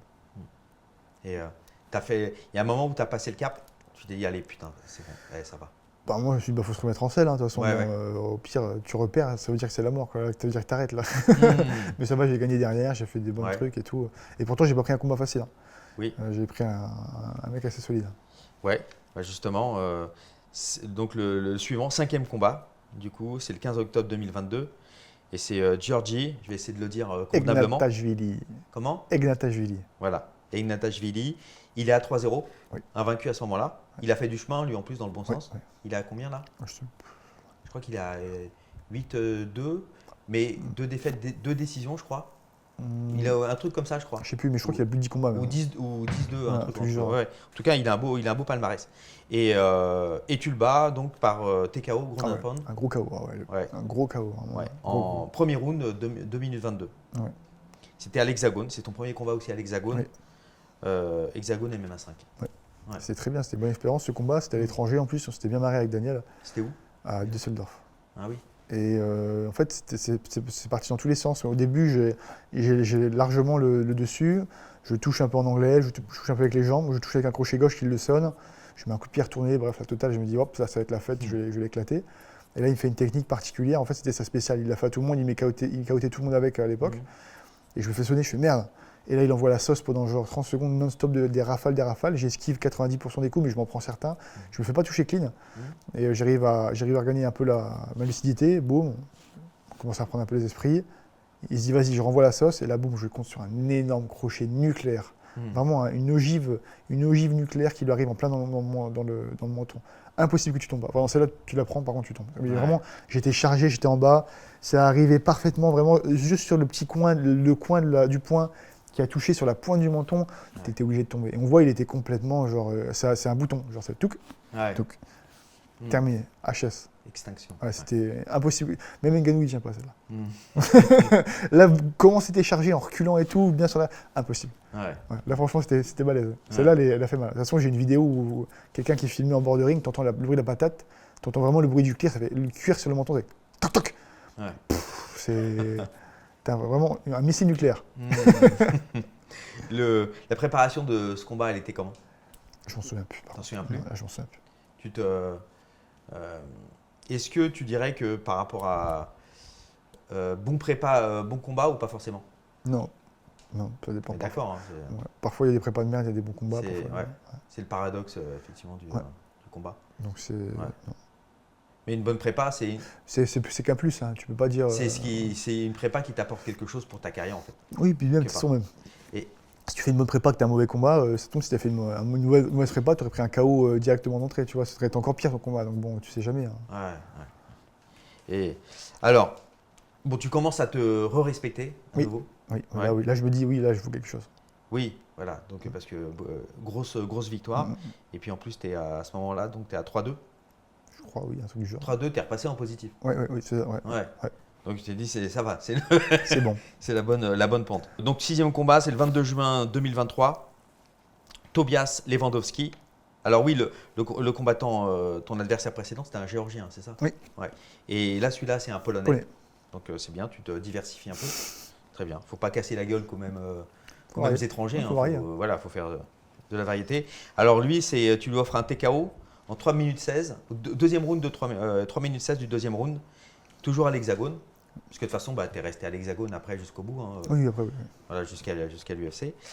Et tes souvenirs de combat? Trop bien, parce que je m'en souviens, c'était un combat. Il y avait Romain qui combattait sur la même carte aussi, Hein? contre Victor. Oui. Super fight, tu nous suivais d'ailleurs. Tu Oui, avais fait une vidéo, il me exactement, semble. Victor sur ça. Bercher, ouais. Donc, c'était un très bon Ouais. combat, double victoire. Je gagne, Romain il gagne. C'est une belle Donc, soirée. Hein. très content. Et ouais, c'était un combat dur je m'en souviens pour mon adversaire, pour Tobias, puisqu'en fait, je touche debout. Je me souviens une belle rafale de points aussi que j'ai mis en pleine tête. Et pareil, au début, il était très fort, tu vois, très fort. Forcément, il a un profil assez balèze. Donc, je sais que la première minute, ça va être dur, c'est un peu compliqué. Ensuite, boum, ça se réinverse. La pression se réinverse. Je mets la pression, je touche debout. J'amène au sol. Au sol, pareil, j'arrive en crucifix. Spécial chrétien, technique spéciale chrétien. J'ai des bonus sur cette technique. Ouais. Et boum, j'arrive crucifié. Et du coup, T'as un bonus Kalos et quand du tu coup, fais ça? exactement. Ça, Ouais. Plus 2 agilité, plus 3 force, ça fait encore plus mal. Et je mets les coudes, et je vois, il tape une fois. Je suis OK, le combat s'arrête pas. Je continue, il retape une deuxième fois. Je suis à l'arbitre. Il n'arrête toujours pas le combat. Je suis bon, OK, je retape. Et là, il arrête, il fait non, attends. Et là, l'arbitre arrête. Mhm. Et j'avais mal au cœur pour lui, parce que il avait tapé plusieurs fois. Ouais. J'avais dit à Jérôme le soir même, je suis malheureux. Je suis pas content du combat parce que j'ai dû taper quelqu'un qui voulait plus combattre. Ouais. Et c'est vrai que. Je m'en souviens encore, je lui avais dit, j'avais ma pizza sur moi, je dis je suis pas très content parce que il avait tapé, j'étais en train de taper quelqu'un qui voulait pas combattre et c'est pas ce que j'aime. Ouais. Donc, Ouais. Et c'est bien comme quoi tu es un vrai chrétien. Tu vas pas souvent à la messe, mais tu as une sorte d'âme, on va c'est dire. vrai, c'est vrai. Ouais. Ce qui n'est pas si répandu dans le milieu aussi. Dans le milieu quoi? Dans le milieu du MMA en général. Ouais, Est-ce bah, que tu penses que l'honnêteté est de mise? Non, c'est le business. Ouais. C'est beaucoup de business. Business, Très peu de fidélité, tu vois, les combattants. Dopage. Voilà, les combattants, ils sont pas fidèles à leur coach, ils sont tous dopés. Oui, voilà. Alors, petit avis à la populace, hein, quand même. Cet homme-là est naturel. Je me porte garant. Oui. Voilà. Oui. Mais Comment tu sais? quoi? Comment tu Bah, sais? parce que je le sens. Oui. Je t'ai fait analyser par plein d'experts. Là, il y a l'UFC qui m'a appelé hier. Là. Oh, putain, c'était chiant. 1 heure d'appel avec l'UFC anti-doping et tout. Alors je me dis, putain, mais vous me dites ça sert à rien, je toucherai pas vos conneries et tout. Ouais. Donc bon. Ah ouais, d'accord, parce qu'effectivement, maintenant, c'est leur propre organisme. Ouais, mais C'est un ça a organisme l'air carré, interne. puisque tu dois remplir ton calendrier avec tous les endroits où tu es, à quelle heure et tout. Ah, d'accord. Le soir, la nuit où tu es, le jour où tu es. Tu dois leur communiquer beaucoup d'informations. D'accord. Parce que Et tu ils peuvent peux- débarquer parce Oui. que... Ah oui. Et si jamais tu n'es pas. En fait, ils débarquent. Et si tu es à 1 heure ou plus en voiture de l'endroit que tu as déclaré, Ouais. test échoué. D'accord. Et tu as le droit à 3 tests échoués. Et après, c'est considéré comme une violation des règles et tu es banni temporairement. D'accord. Intéressant, parce que c'est vrai qu'ils communiquent très peu là-dessus maintenant. Non, mais Depuis que c'est plus l'USADA. Mais c'est un peu comme l'USADA, le truc. Ah ouais. Et c'est carré, vraiment, tu vois, l'équipe. Ouais. Et ils m'envoient beaucoup de messages, ils me demandent envoie-moi des photos de tous tes compléments, avant, l'étiquette avant, étiquette arrière. Non, c'est carré, franchement, c'est D'accord, pas mal. C'est pas mal du tout pour l'instant ce qu'ils ont fait. Et après, c'est que des tests urinaires, on est d'accord? Non, tout test possible, test urinaire, test prise de sang. Ah, d'accord, intéressant. Il faut que je potasse un peu le truc. Ouais. Donc il y a de la totale, donc c'est Ah ouais. intéressant. Hein. Ouais. Ah ouais. Bon, je sais pas si c'est si efficace, hein, parce que Bah, le truc, c'est que c'est l'UFC, quoi. Donc s'ils veulent le cacher, bon, bah. déjà, voilà, s'ils communiquent pas là-dessus, à mon avis, ça leur sert, tu vois, si jamais Avant, pour renégocier le contrat. Mathieu, quand même, tu t'es fait toper 3 fois quand même là, hein, sur 4 combats. C'est compliqué là, c'est compliqué. Et c'est surtout sur l'annulation des combats. Tu te souviens des combats John Jones contre Daniel Cormier qui est annulé parce que John Jones était positif. Oui. L'USADA, il a communiqué directement publiquement, mais si c'était en interne, t'inquiète pas que c'est sorti après le combat. Tu vois. Bien sûr. Donc, Tu vois, Brock Lesnar, comment il a été protégé. Aïe, aïe, aïe. Alors, on en est où du coup ce combat-là, bon, donc c'était en France, ouais. Et 7e combat, bon, encore des victoires, c'est bien, ça s'accumule. L'adversaire, ton 7e adversaire, c'est un Espagnol, hein, c'est ça? Oui. Jason Santana Moreno. Il était à 3-1, lui, c'est le 17 juin 2023. Tu gagnes par KO, Oui. round 1, Oui. enfin premier round en 3 minutes 28. Donc les KO s'enchaînent. Ouais, je me souviens. KO sur le. J'arrêtais pas de le kicker en fait. Low kick, low kick, low kick. Ouais. Je lui ai massacré sa jambe d'entrée. Ouais. En 1 minute 30, même pas, il avait la jambe découpée déjà. Hmm. Mais j'avais déjà fait ça sur Louis. Ouais. Pareil, j'avais envoyé 2 low kicks. Il m'a dit en fait, 2 low kicks d'entrée de combat là. Ouais. Ils m'ont flingué ma jambe. Ouais. Tout mon combat, j'avais qu'une jambe. Il m'a dit je pouvais plus rien faire à partir du moment où tu mettais 2 low kicks d'entrée. Donc ça veut dire au bout de 10 secondes, j'avais fait assez de dégâts pour l'handicaper jusqu'au reste du combat. Hmm. Donc les low kicks sont bien, les jambes sont bien. Ouais. Donc satisfaction. Oui, parce que alors pour parler de ton style, tu as toujours cherché à être assez polyvalent. Parce que on peut te. Ouais, tu es un styliste en fait, tu es un finisseur, mais tu es aussi un styliste. J'ai un style très bizarre, vraiment, c'est vraiment mon style. Je suis pas sûr qu'il y ait des combattants qui combattent comme moi, je combatte vraiment bizarrement. Ouais, mais je trouve très adapté au MMA. Oui, c'est comme Strickland, tu vois, tu le regardes, tu te dis putain, il a un style bizarre et tout, mais ça Oui. marche. Ça Oui. marche. Moi, c'est pareil. Mais ouais, non, tu es moins biscornu quand même que Strickland. ouais, Surtout avec maintenant, ta garde, elle est en place. Ouais. Non.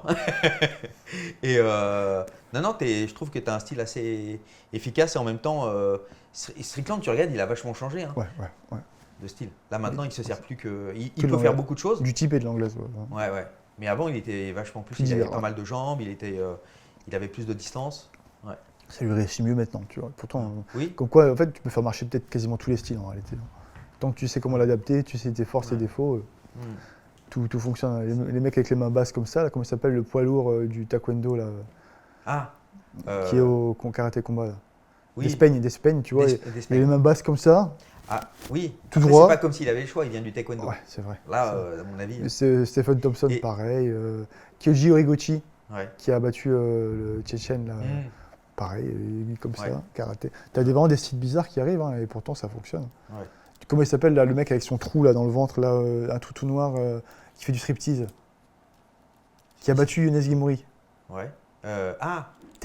Talbot, Talbot, ouais. tu le vois, c'est Oui. trop bizarre, comme pareil, il est tout raide, un bâton, on aurait dit le mec, comme Oui. ça, et pourtant il KO tout le monde, tu vois. Donc, Ouais. Non, vraiment, tu trouves tous les styles et tout peut fonctionner potentiellement. Bon, en fait, du moment que c'est adapté à ta morphologie C'est et à tout ton à fait esprit, ça. et à C'est ta tout à fait ça. psychologie, quoi. Ouais. C'est exactement ça. Ouais. Mais après, il y a comme des fondamentaux. C'est-à-dire que si tu te rapproches en distance d'anglaise, vaut mieux quand même avoir les mains assez hautes. Bon, Jiri Prochaska n'est pas d'accord avec toi. Ouais, mais bon, il y a le combat contre Pereira a prouvé Ouais, que Pereira il est particulier. Oui. Et Pereira il est main basse aussi, donc bon, il a. Oui, il est les mains comme ça. ouais, il encaisse un peu. Mais il chasse pas mal aussi. Ouais, mais il a les mains basses. Hein. Ah ouais. Il n'a pas les mains comme ça. Il a pas. Non. Après, voilà, avoir les mains hautes, c'est Ouais, pas c'est pour forcément ça que tous les styles fonctionnent. Ouais. Vraiment, tous les styles fonctionnent. Tu te souviens un peu de cette époque-là où on arrive Oui, en oui. 2024 Oui, je m'en souviens. Ouais, on arrive à Alexis Fontes. Ouais. C'est la première ceinture de l'Hexagone. Oui. Enfin, c'est ton premier Oui, championnat. Oui, ceinture intérimaire. Ouais, ceinture intérimaire. Là, c'est le 10 février 2024. Ceinture intérimaire parce que Laïd n'était pas dispo, là, il était au Ah, KSW. c'est ça, c'était le Light Zeroni au départ. Ouais, c'est un fight que beaucoup de personnes veulent voir. Ouais. Donc oui, c'est un combat intéressant ça. Oui, ça c'est clair. Il est au KSW, mais déjà à l'époque, il avait pas signé au KSW à ce moment-là. Si, justement, il était déjà C'est en ça, contrat, en duo contrat avec le KSW. Ouais. Et on savait qu'on allait potentiellement s'affronter. Tu vois, donc Ouais. et ça s'est pas fait. Ouais. C'est pour ça que c'est important, il ne faut jamais courir après des gens, il ne faut jamais courir après quelqu'un en particulier dans ta carrière, sinon tu vas jamais y arriver. Tu as des mecs qui veulent combattre des gens depuis des années, Gary Chandler avec Connor, ils voulaient combattre Connor depuis des années, bah rien. Ah tiens, bam, ouais, mais il y a la queue entre les jambes, tu vois. Ouais. Non, faut courir après personne. Si jamais ça tombe dessus, tu prends, si c'est pas possible, tu switches, c'est pas grave. Ouais. Donc, C'est clair. Alexis Fontes, alors 1 minute 18, Ouais. TKO. Et enfin, c'est enregistré comme un TKO et c'est une blessure à l'œil. Ouais. Et c'est là donc le fameux talon. Le C'est ça, c'est ton talon qui Le l'a talon, qui ouais, l'a blessé. apparemment, à ce jour, on ne sait toujours pas. Je Oui. pense pas que ce soit dans l'œil. Vraiment, il n'y a aucun monde où je touche avec mon doigt son œil. Ouais. Je pense que c'est le talon. Je pense que c'est comment ça s'appelle, ma chevillère qui a touché son œil, Ah qui oui. a frotté comme ça. Ouais. Je sais pas. Et donc on arrive à, encore une fois à l'UFC. Ah, c'était là les Contender Series. C'était bah ouais, Marco Tullio, c'est ton 9e combat. Ouais.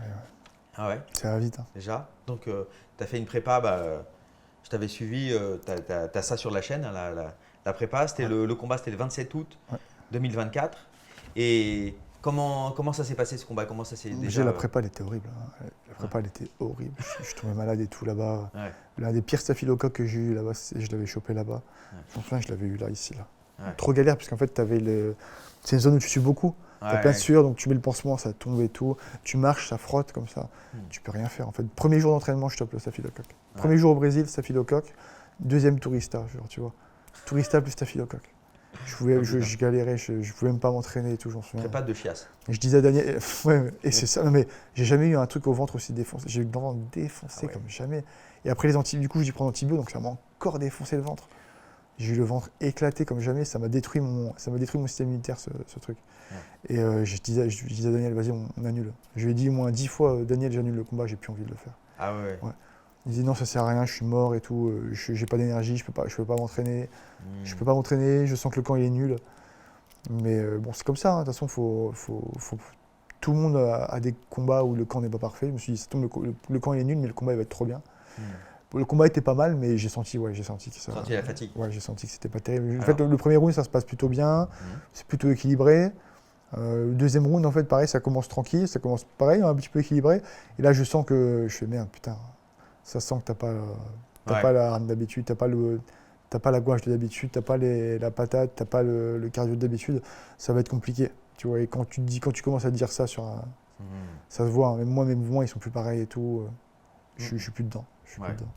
C'est un bon fight. Hein. C'est un bon fight. J'y croyais jusqu'au bout, j'y croyais. J'étais à l'échauffement, je me sentais très très bien. Tu vois, je me disais putain, c'est bien, là, je me sens fort et tout. Donc vraiment jusqu'au dernier moment, j'y croyais et malheureusement. Et c'est un beau combat parce que tous les deux, vous avez un beau style. Oui, c'est un bon fight. Donc ça fait une belle passe d'armes. Tous les deux, les KO-teurs, donc ouais, c'était vraiment un très bon combat. Beaucoup de gens qui disaient que j'allais me faire trucider rapidement. Au final, bon, j'ai fait un bon combat jusqu'au bout, quoi. Parce que de round, tu te prends le KO sur un retourné. Coup de pied retourné, ouais. Retourné au foie ou au foie, ouais. Enfin, non, ça tape au milieu du bide en fait, comme ça. Et j'ai même eu le réflexe juste avant de baisser ma main, donc je le prends comme ça à travers ma main là. Ça m'a niqué quand même. Ouais. Et puis lui d'ailleurs après il remet 2 beaux KO d'ailleurs à l'UFC. Mais vraiment violent, il froisse les gens. Ouais. Et après, il a eu 2 défaites, mais on m'a dit. Oui. Non, mais attends, déjà sur du haut niveau, sur du gros niveau, et on m'a dit qu'il a eu un accident. Ah ouais? Ouais. Il a eu un accident. Accident, c'est sûr? Un accident grave, traumatisme crânien et tout. Donc, tu vois. Mais ça ne m'étonnerait pas, ouais, je sens. Qui explique que si effectivement, tu as l'impression qu'il ne prend plus les coups. Oui. Il a été opéré, oui. Apparemment, il a été opéré et tout. Donc, seulement. Ah putain de merde. T'as vu? C'est chaud, parce que vraiment au début il KO'tait tout le monde, il a mis KO Trevor Igor et un autre mec, et d'un coup l'UFC n'a pas été cool. T'as vu ce qu'ils lui ont mis aussi en face? Oui, ils ont mis ça alors qu'ils devaient savoir qu'il était blessé. Ils ont mis les plus gros prospects, les plus dangereux de la catégorie, mais vraiment les 2 plus gros actuellement prospects de la KT 84, les plus gros KO-teurs de la KT en prospect, ils ont mis. Korpilov qui est un vétéran déjà, qui est un prospect, un petit jeune mais qui continue de monter. Et l'autre, comment il s'appelle Daniel Duncan. Ah oui, l'élève de Mark Ware, de l'anglais. Lui, il est fort. Lui, il est fort. C'est un tueur. Il a un style pareil, tu vois, il a un style très bizarre. Ouais. Mais ça marche. Oui. Lui, c'est un ancien à tête au niveau de basket. Mark Ware, lui, combattait vachement. C'est lui qui avait mis le KO le plus rapide de l'UFC à un moment. Ok. Et il vient du taekwondo, kickboxing. Voilà. Et beau styliste aussi, super style. Il a bien transféré à son gars, parce que vraiment il a un style particulier qui est très. Tu retrouves le style de Mark Ware dans son. Il est très esthétique et tout, franchement. Et un ancien sportif de haut niveau, donc du coup il a la capacité athlétique d'exploser et tout, c'est magnifique. Ouais. Et est-ce que l'aspect esthétique ça compte pour toi d'ailleurs? Ouais, ça compte beaucoup. Ça compte beaucoup. Moi je cherche beaucoup ça. Faut que ce soit beau, faut que ce soit parfait. Faut que tout s'enchaîne bien, que ce soit fluide et tout. C'est pour ça il y a certains combats, je suis dégoûté. Moi je trouve mon combat contre Ocha par exemple, que j'ai trouvé vraiment pas esthétique. Je trouvais que j'étais pâteau et tout. Mon combat à Lille, on va y revenir après, mais j'ai des combats qui sont beaucoup plus esthétiques. Donc, mais il y a certains combats, je les regarde, tu vois, c'est pas beau. Tu vois, t'as pas été un artiste, t'as été une brute. Ça marche aussi. Mais... c'est marrant. Et tu as toujours eu cette conscience, cette volonté de vouloir faire du beau? Non, au début, pas que du sale. Au début, je voulais juste arracher des têtes. Tant que ça marche, je fais. Puis après avec l'apparition de Connor, de Zabit, de Sinomale, j'ai commencé à me rendre compte vraiment de la beauté des mouvements et tout, de la fluidité, de l'esthétique du combat. Et là, j'ai accroché. Là, je me suis un peu plus rapproché du style karaté et tout ça. Karaté, gestion de distance, bon jab et tout ça. Parce que c'est vrai que Conor n'aurait jamais été Conor Ah bah oui. s'il n'avait pas eu un style, tu vois, Complètement. aussi spécial, Complètement. reconnaissable. Il a une fluidité. Il avait une fluidité, une esthétique qui était incomparable, magnifique, ouais. un coup d'œil magnifique. Mhm. Il avait vraiment toutes les qualités hein, en tant que striker. C'était magnifique. Ce Dana White Contenders, donc toi au départ, ouais, tu voulais même pas le faire. Enfin, tu voulais plus le faire tellement tu étais malade. J'hésitais en fait, tu vois. T'as hésité, ouais. Mon cœur il voulait, mon cerveau me disait Ouais. non, tu vois. Mon cœur il me disait c'est maintenant ou jamais. Et mon cerveau me disait écoute, ta prépa elle est nulle, t'es pas en forme, t'es malade, tu vas te faire éclater. Ouais. Par contre, le fait de l'avoir fait, je ne savais pas que tu vois que tu étais malade à ce point-là. Ah, j'étais Donc c'est malade comme un intéressant. chien. J'avais plusieurs staphylocoques en vrai. Ouais. J'ai plusieurs staphylocoques Ouais. horribles. J'ai été faire du surf. T'es- Mon téton il avait gonflé, j'avais un sein comme ça. Ouais. Une infection, j'avais une infection sous le téton, Ah. j'avais une infection là, Ouais. j'avais l'infection partout. Ça me Ah ouais, faisait- t'étais multi-infecté quoi. T'étais une. Avec en plus, la tourista, ça affaiblit tes défenses. Ouais. Donc j'étais affaibli comme jamais. Vraiment. Il y avait un escalier pour monter à la salle. Mhm. J'ai galéré. Je disais putain Daniel, j'arrive même pas à monter l'escalier. Là, je dois m'entraîner, j'arrive pas à monter l'escalier. C'est mort. Mhm. Je peux rien faire. Tu vois, c'était chaud. Et ah ouais, non, c'est. À la Nova Union, c'est tout en haut. En fait, faut monter. Vraiment, il y a des gros escaliers. hein. Ouais. L'escalier, je passais pas. J'en pouvais plus. J'étais mort en haut de l'escalier. Ah ouais, ça donne d'autant plus de crédit, tu vois, au combat que tu as fait en fait. Non, c'est pas. Mais si, non, mais même si, effectivement, tu sais jamais, parce qu'il y a tellement de conditionnels, mais quand même. Après. Oui, c'était pas une bonne prépa, mais bon, il y a plein de mecs qui font des mauvaises prépas qui Ouais. performent. Donc bon, je l'utilise pas comme argument. Oui, surtout que tu sais jamais l'adversaire, lui. Oui, ça tombe, lui, Ok, il est pareil. d'accord, Ça tombe, lui, il ouais. était sous taf aussi, il était malade et tout. On sait pas. Du coup, retour à la case hexagonale, Départ. un case départ. Ouais. Très bon film d'ailleurs, Case Départ, c'est un très bon film. Quoi? Très bon film, Case Départ, tu connais? Non, je connais pas ça. Très marrant. Ah ouais? Très J'ai marrant. Récent? Ça va, non, moyen, tu vois. Pas si récent, ouais. Ok, peut-être des chances que ce C'est soit. avec Fabrice Eboué, je crois qu'il s'appelle. Ouais. Ah oui, c'est quand même Maurice. assez récent. Ouais, mais Oui, ouais. très marrant. Alors, du coup, tu reviens à l'Hexagone, Hexagone 23, le 10 janvier 2025, pour rencontrer un Japonais, Daichi Mikami, Ouais. qui est à 4-1. Et ce combat, tu le gagnes par décision. Oui. Tu fais 5 rounds. 5 rounds où tu luttes pas mal. Ah, Tu manques de le finir Ouais. au premier round. Ouais. À la fin du premier round, en Ouais. fait. Mais De- tu le touches pas mal sur Ouais. ce round. Pareil, je touche ultra dur le premier round, franchement, je me suis Ouais. dit là, il est mort.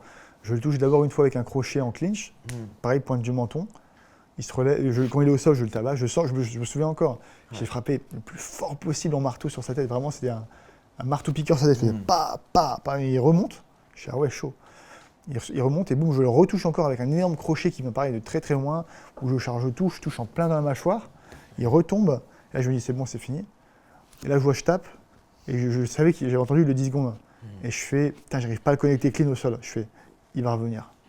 Là, je lui dis, putain, si j'arrive pas à le finir là, il va revenir, il faut que je trouve un moyen de le neutraliser jusqu'à la fin du combat, parce que là, en fait, il est en train de revenir, il va revenir en cardio et tout, ça va être chaud. Et j'avais raison. Ouais. Ah, il est revenu, ce cardio, il est revenu dès le deuxième, il était revenu en pleine forme. Ouais. Ah, tu l'avais senti ça Ouais. direct. Mais il si aurait tu dû finissais ouais. pas. Ouais, je me suis dit, il va revenir et ça va être un long combat. C'est pour ça que j'ai dit, maintenant, il faut temporiser. Et par contre, il aurait dû être arrêté au premier. Même son coin, en fait, je connaissais ce homme de coin, c'était un copain à moi. Il m'a dit, en fait, on n'a pas pu c'est nous qui l'avons relevé parce qu'en fait, il était plus avec nous. À la fin Ouais, du il a combat. du mal à revenir. À la fin du premier, il était enfin, plus avec nous, il était pas dans le combat, il était à moitié inconscient, il aurait dû être arrêté en fait. Si l'arbitre il nous avait vu, le ramener et tout, il aurait arrêté le combat.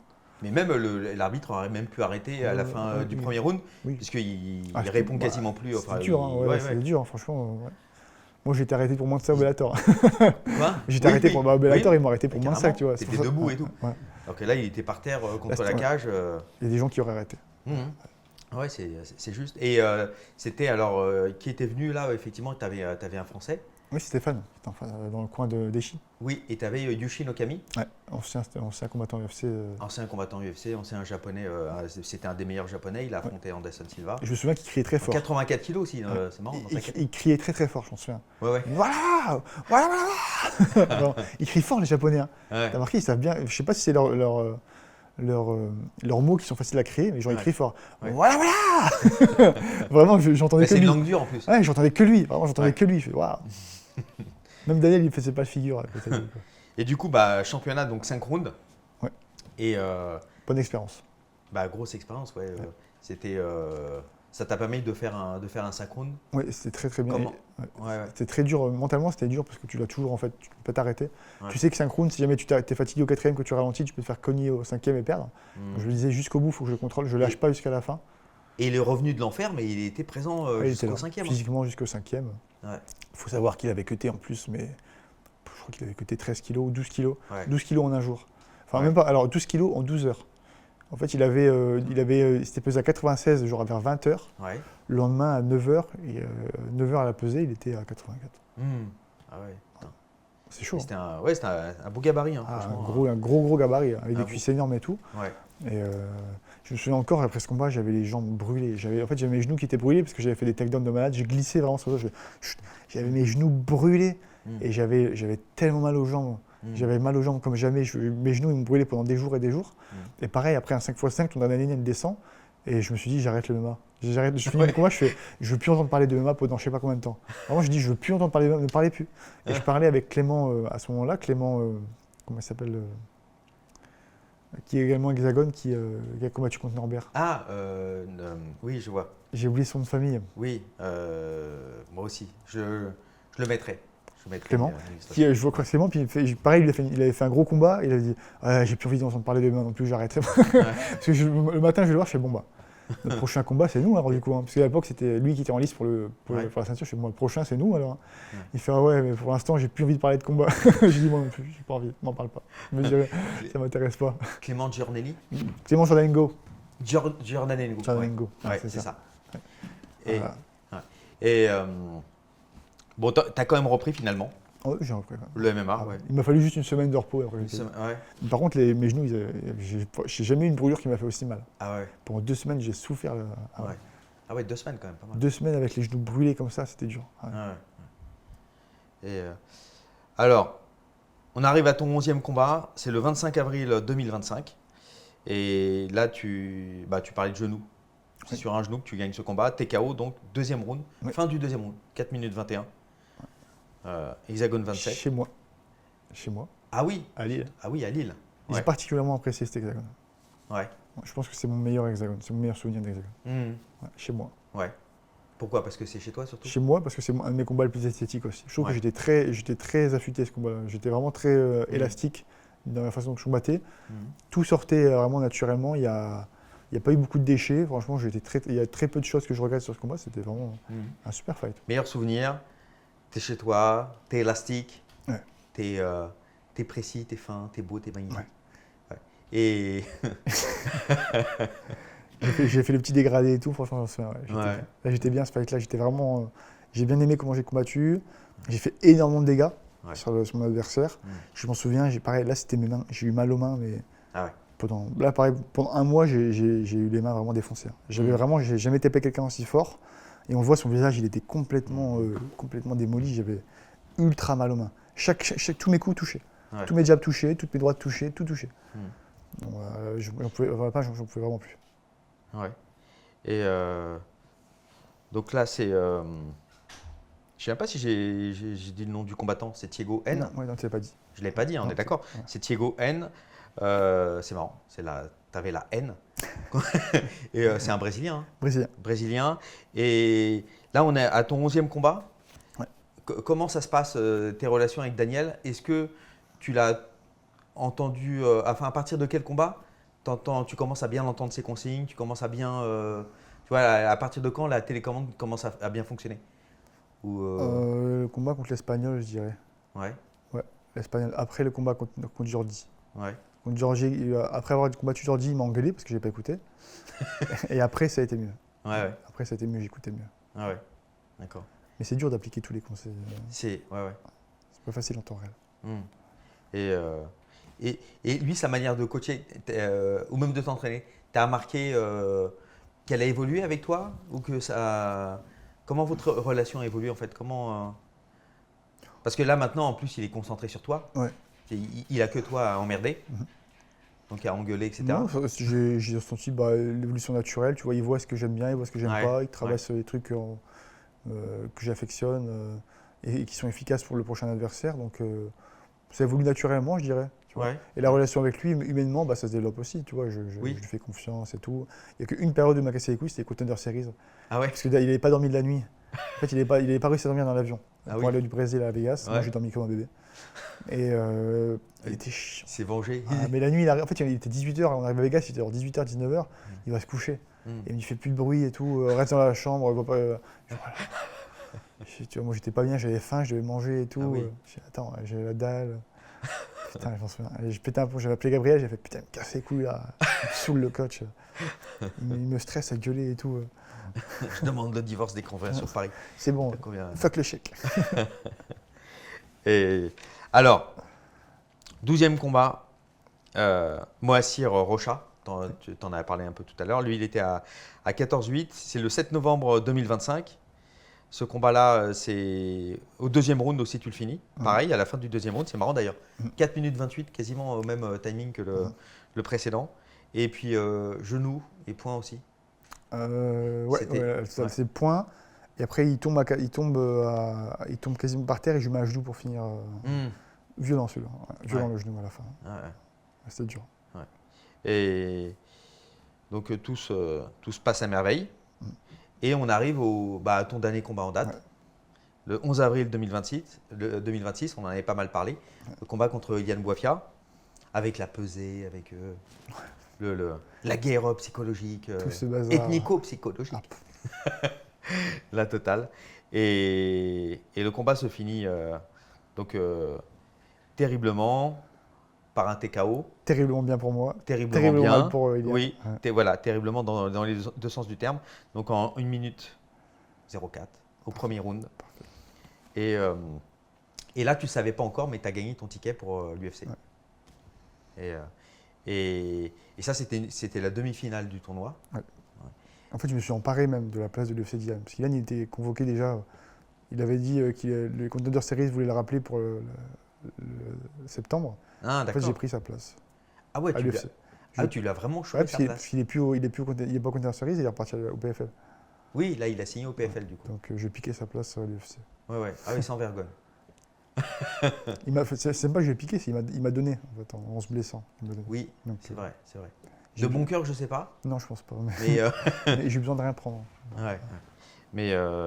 Mais du coup, voilà, pour retracer. Qu'est-ce que tu retiens, toi? C'est 13 combats. Est-ce que c'est le bon moment pour arriver à l'UFC? Est-ce que tu t'en branles? Est-ce que comment tu trouves que ça se goupille tout ça? Moi, je trouve que ça s'est fait dans l'harmonie un peu. C'est exactement ça. Je trouve que tout s'est fait naturellement. Je dis, ça s'est fait vraiment à l'image de ma carrière, ça veut dire naturellement, à mon image aussi naturellement, vraiment dans l'ordre des choses, attendre le moment, rien forcer, pas faire semblant, pas parler pour provoquer les choses, laisser couler, laisser venir. En fait. Ça s'est fait vraiment parfaitement. Je ne pouvais pas rêver mieux. Vraiment. Et on en parlait en off tout à l'heure, est-ce que les gens ont commencé à changer? Parce que à partir du moment où tu es un combattant UFC, combattant de l'UFC, ton identité n'est plus la même. Tu as une transformation génétique et la preuve, les gens te voient différemment. Oui, tu es un surhomme, un super-héros. C'est ça. Voilà. Et c'est comme les Olympiens. Tu vois, les mecs qui vont aux Jeux Olympiques, tu es un Olympien maintenant. Ouais, c'est ça. Donc, et tu as senti la transformation un petit peu, tu sens qu'en fait les gens se disent que ce soit Hexagon, que ce soit KSW, que ce soit PFL, Bellator, les gens ils connaissent pas. Les gens lambda ils connaissent pas. Par contre l'UFC ils font l'UFC, les grosses organisations avec Donald Trump et tout. C'est ça. Avec avec Conor McGregor, je fais tu vois. Les gens ils connaissent l'UFC alors que le MMA, c'est pour ça que l'UFC c'est vraiment un monde à part. Les gens connaissent aucune organisation quasiment. Les gens lambda ils connaissent que l'UFC. Tu vois, donc c'est comme la Coupe du Monde, tu as les meilleurs en fait. Tu fais partie des meilleurs, tu fais partie de l'élite. Et tu as le tampon. Tu as senti que tu étais plus sexy et tout que. Les gens avaient plus envie de toi. Ma fiancée peut-être un peu. Ah oui, même elle. Ouais, tout le monde. Donc bon. Ah ouais, regarde Même mes différemment. parents, ils font t'es bien mon fils. Finalement, Tu vois, t'es bien. quand j'étais RSA, que je gagnais 100 par combat, c'était bon, allez, c'est bon. Il m'appelait au téléphone, ça va? Ok, ciao. Là, alors, l'UFC, ça va? Non, je rigole, pas du tout, c'est pas vrai. T'es Non, passé de Cassos à Kalos. Ouais, exactement. Et- Carlos. Carlos. Le Carlos Et- Cagatos. Bah, tu te souviens, le titre que j'avais mis au podcast qu'on avait fait, c'était Papa, je vais peut-être gagner de l'argent. Ouais. Ouais. Ouais. Et bon, ça y est. Après, maintenant, c'est. Bon, l'UFC paye. Heureusement qu'il y a ces Ouais, c'est parce que c'est ces primes de finish. C'est pas terrible, le prime de Parce que l'UFC, sinon, c'est non. du vol. clairement. C'est moins payé que beaucoup d'organisations, même internationales classiques. Je suis sûr que par exemple le PFL paye mieux, le KSW paye mieux. Mais il y a un truc qu'on peut pas enlever à l'UFC, c'est l'image. Tu vois, l'UFC. Par contre, les autres orgas, Ouais. ce qui est sûr, c'est que ça commence plus bas. Tu vois. Non, je pense pas. Ah, le KSW, moi j'ai. Bah, ils prennent des combattants avec des carrières Oui, beaucoup c'est moins moins développées. bon. Oui. Mais à mon niveau, je sais que j'ai des copains à moi qui ont pris des billets mais monstrueux, tu Oui, vois, oui. du 50 000 et plus, Ouais. 70 000 et tout, même Ouais. sur des combats auxquels on pourrait pas s'attendre, tu vois. Alors que l'UFC, bon, bah, c'est pour ça que Salah il va pas, tu vois. C'est pour ça que Salah il ne va pas à Ouais. l'UFC, c'est parce que les primes de départ c'est toujours un petit peu bas. Tu vois. Hmm. Mais on s'en fout, on n'est pas là. J'ai dit, je suis pas là pour devenir millionnaire. Je suis pas là pour. J'ai pas d'attente monstrueuse vis-à-vis de l'argent. J'aime pas les grosses voitures. J'aime pas les soirées. Je suis pas un gros fan de voyage. J'ai pas envie de vivre dans le luxe. Tu vois. J'aime pas les vêtements de luxe. J'aime pas les bijoux. J'aime pas les parfums. Tout ce qui coûte cher. Ouais. Donc je suis à la bonne franquette, donc j'ai pas besoin de plein d'argent, donc c'est pas ma priorité première. Évidemment, j'ai envie quand même d'avoir de l'argent pour ma famille et tout ça, pour pouvoir les mettre à l'abri, pour pouvoir qu'ils vivent convenablement. Mais je suis pas. L'argent n'est pas la priorité. L'UFC c'est la priorité. Mettre de l'honneur sur mon nom, c'est la priorité. Numéro 1. Une. Tu vois, je sais pas, t'as plein de mecs, ils étaient pauvres, mais je sais pas, Van Gogh il était pauvre, mais il a foutu de l'honneur sur son nom, tu vois. Tu vois. Oui. Donc bon, par exemple, il y a plein de mecs comme ça, ils étaient pauvres, ils avaient une vie de merde, mais ils ont foutu de l'honneur sur leur nom pour des générations et des générations à venir. Aujourd'hui, tu t'appelles Maxime Van Gogh, c'est la classe, tu vois. C'est vrai, c'est pas mal. Tu Ouais. t'appelles Jérémy Hitler, c'est moins classe, tu vois. C'est moins classe, tu vois. Donc, Ça se porte moins bien. Disons que ces derniers ça se temps. porte moins bien, tu vois. Mais ouais, c'est moins chic. si tu mets de l'honneur sur ton nom, Ouais. tu peux, ça peut durer des siècles et des siècles et des siècles. Ça ruisselle sur tes enfants, sur tes petits-enfants. Ouais. Donc ça n'a pas de valeur. Ça n'a pas de D'accord. valeur. Donc tu voudrais que l'auto du clos. Quand on dit Ça- du clos, ça- on pense Tu voudrais Van Goghiser l'auto du clos. avec l'oreille en plus, quoi. Ouais. Non, mais juste, tu vois, que tu tapes le nom l'auto du clos, tu vois du combat, tu vois un combattant, tout ça, tu vois. Et ça inspirera peut-être les enfants et les petits-enfants à suivre ce chemin ou à suivre des chemins d'athlètes de haut niveau ou des chemins entre guillemets d'excellence aussi, tu vois. Tu as envie de lever encore plus ton nom. Donc, ton nom, c'est important. C'est important. Ouais, ouais. Tu vois. Tu as des noms qui sont pas terribles. Comment ça s'appelle Rousseau, dur. Aubry, c'est dur. Tu vois. Et, Rousseau, s'il te plaît, Sandrine Rousseau. s'il te plaît, je sais que oui, c'est vrai. C'est vrai que c'est problématique. Hein. C'est pour ça que je l'ai C'est dit. Tu vois, on dirait que t'es de la famille de Sandrine. Ah, ouais. Non, Ah, ça- c'est vrai. Ouais, non, mais il faut remonter avant. Oui, c'est vrai. Vrai. Mais elle a sali ton nom. Le Ouais, do- tu vois, ouais, elle- c'est vrai elle a qu'elle sali m'a ton nom. souillé, la salope. Elle t'a souillé. Ouais. Sandrine, j'arrive, ça va se régler. Hein. Toi, tu veux te faire. Ça va se régler. Sandrine, je vais te régler, je vais te déroussotiser. Putain, ou même Macron, tu vois. Tu sais que tu t'appelles, peu importe ton. Macron, ouais. T'as Macron dans ton nom, t'es Mais mort. Macron, j'avais jamais entendu avant. T'avais Non déjà plus. entendu, toi? Non plus. Mais je pense pas de toute façon qu'il aura d'enfant. Ouais. Ah oui. Ouais. Et, On ne dira pas les raisons. oui, c'est vrai. Ou alors, c'est peut-être lui déjà l'enfant de Jean-Michel. Et j'en ai dit assez. J'ai pas envie de me faire Ouais. boycott. C'est bon. Et bon, écoute, Mathieu, merci à toi. C'était bien cool. De toute façon, on va pas te quitter comme ça. Parfait. Voilà. On t'a pas suivi jusqu'à maintenant pour te lâcher, alors que ça y est, t'es à l'UFC. Ton chien est en train de convulser là. Et ouais, mais laisse-la crever en paix. Laisse-la. Elle, l'UFC, ce sera pour une autre vie. Le feu des chiens. Écoute, je te souhaite une bonne prépa. Merci beaucoup. On va suivre ça de près. Ok. Ouais. Avec Et plaisir. puis voilà, qu'est-ce qu'on. Je sais pas, vas-y. Est-ce que tu as préparé un mot de la fin? Est-ce que tu veux qu'on te souhaite quelque chose? Est-ce que tu veux que les membres ou les gangsters t'envoient des trucs, des cadeaux? Tu as une adresse à filer? Putain, t'aurais dû me préparer à l'avance, j'aurais fait ça. J'aurais préparé une adresse. Ah, c'est dommage. Hein. Non, plus sérieusement, bah écoutez, merci à tous de me soutenir, puisque les membres de la communauté Gong me soutiennent aussi depuis le début, hein, avec les membres de la communauté GAKFC, Karaté Bushido et tout ça. Donc, merci à vous d'avoir cru en moi, d'avoir misé sur moi, pour ceux qui ont misé sur moi. Pour ceux qui n'ont pas misé sur moi, bah tenez. Ça change pas. Vous l'avez dans le cul. Et puis, on se revoit bientôt à l'UFC Paris, peut-être en face à face. Ouais. Merci à vous. Super. Merci les gangsters. Membrez-vous, démembrez-vous, mais faites-le en beauté. Allez, ciao, bye. Ciao, ciao. Feel like John Moran, need a triple double. Told him check the stats. Yeah, I got a couple. I don't drive the ball. Nah, I never fumble.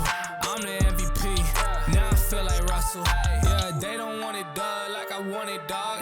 Yeah, they say they want it, then they took the summer off. I've been going down the list, checking numbers off. I was checking on your numbers, told them something's off.